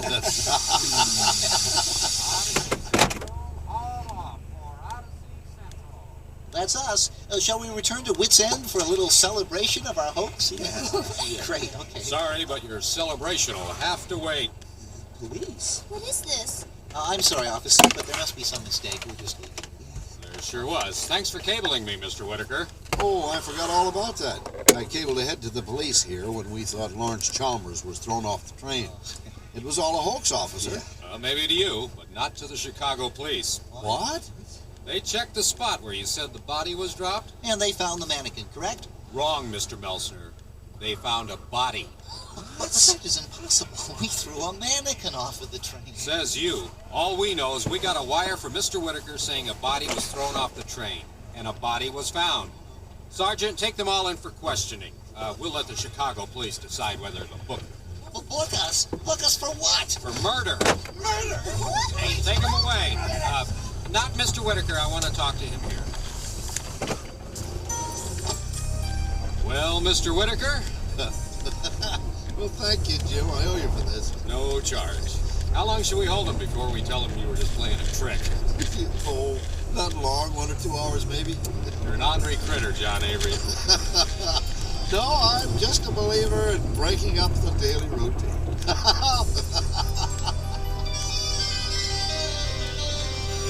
Looks like Whit got the last laugh in after all. I'm glad we were able to come along on their little diversion. Like Eugene said, it's good to break up the routine and relax once in a while. Adventures in Odyssey is a presentation and focus on the family. Today's program was written and directed by Phil Lawler. Our production engineer was Bob Luttrell, and our executive producer, Chuck Bolton. And I'm Chris, hoping you'll join us next time for another Adventure in Odyssey.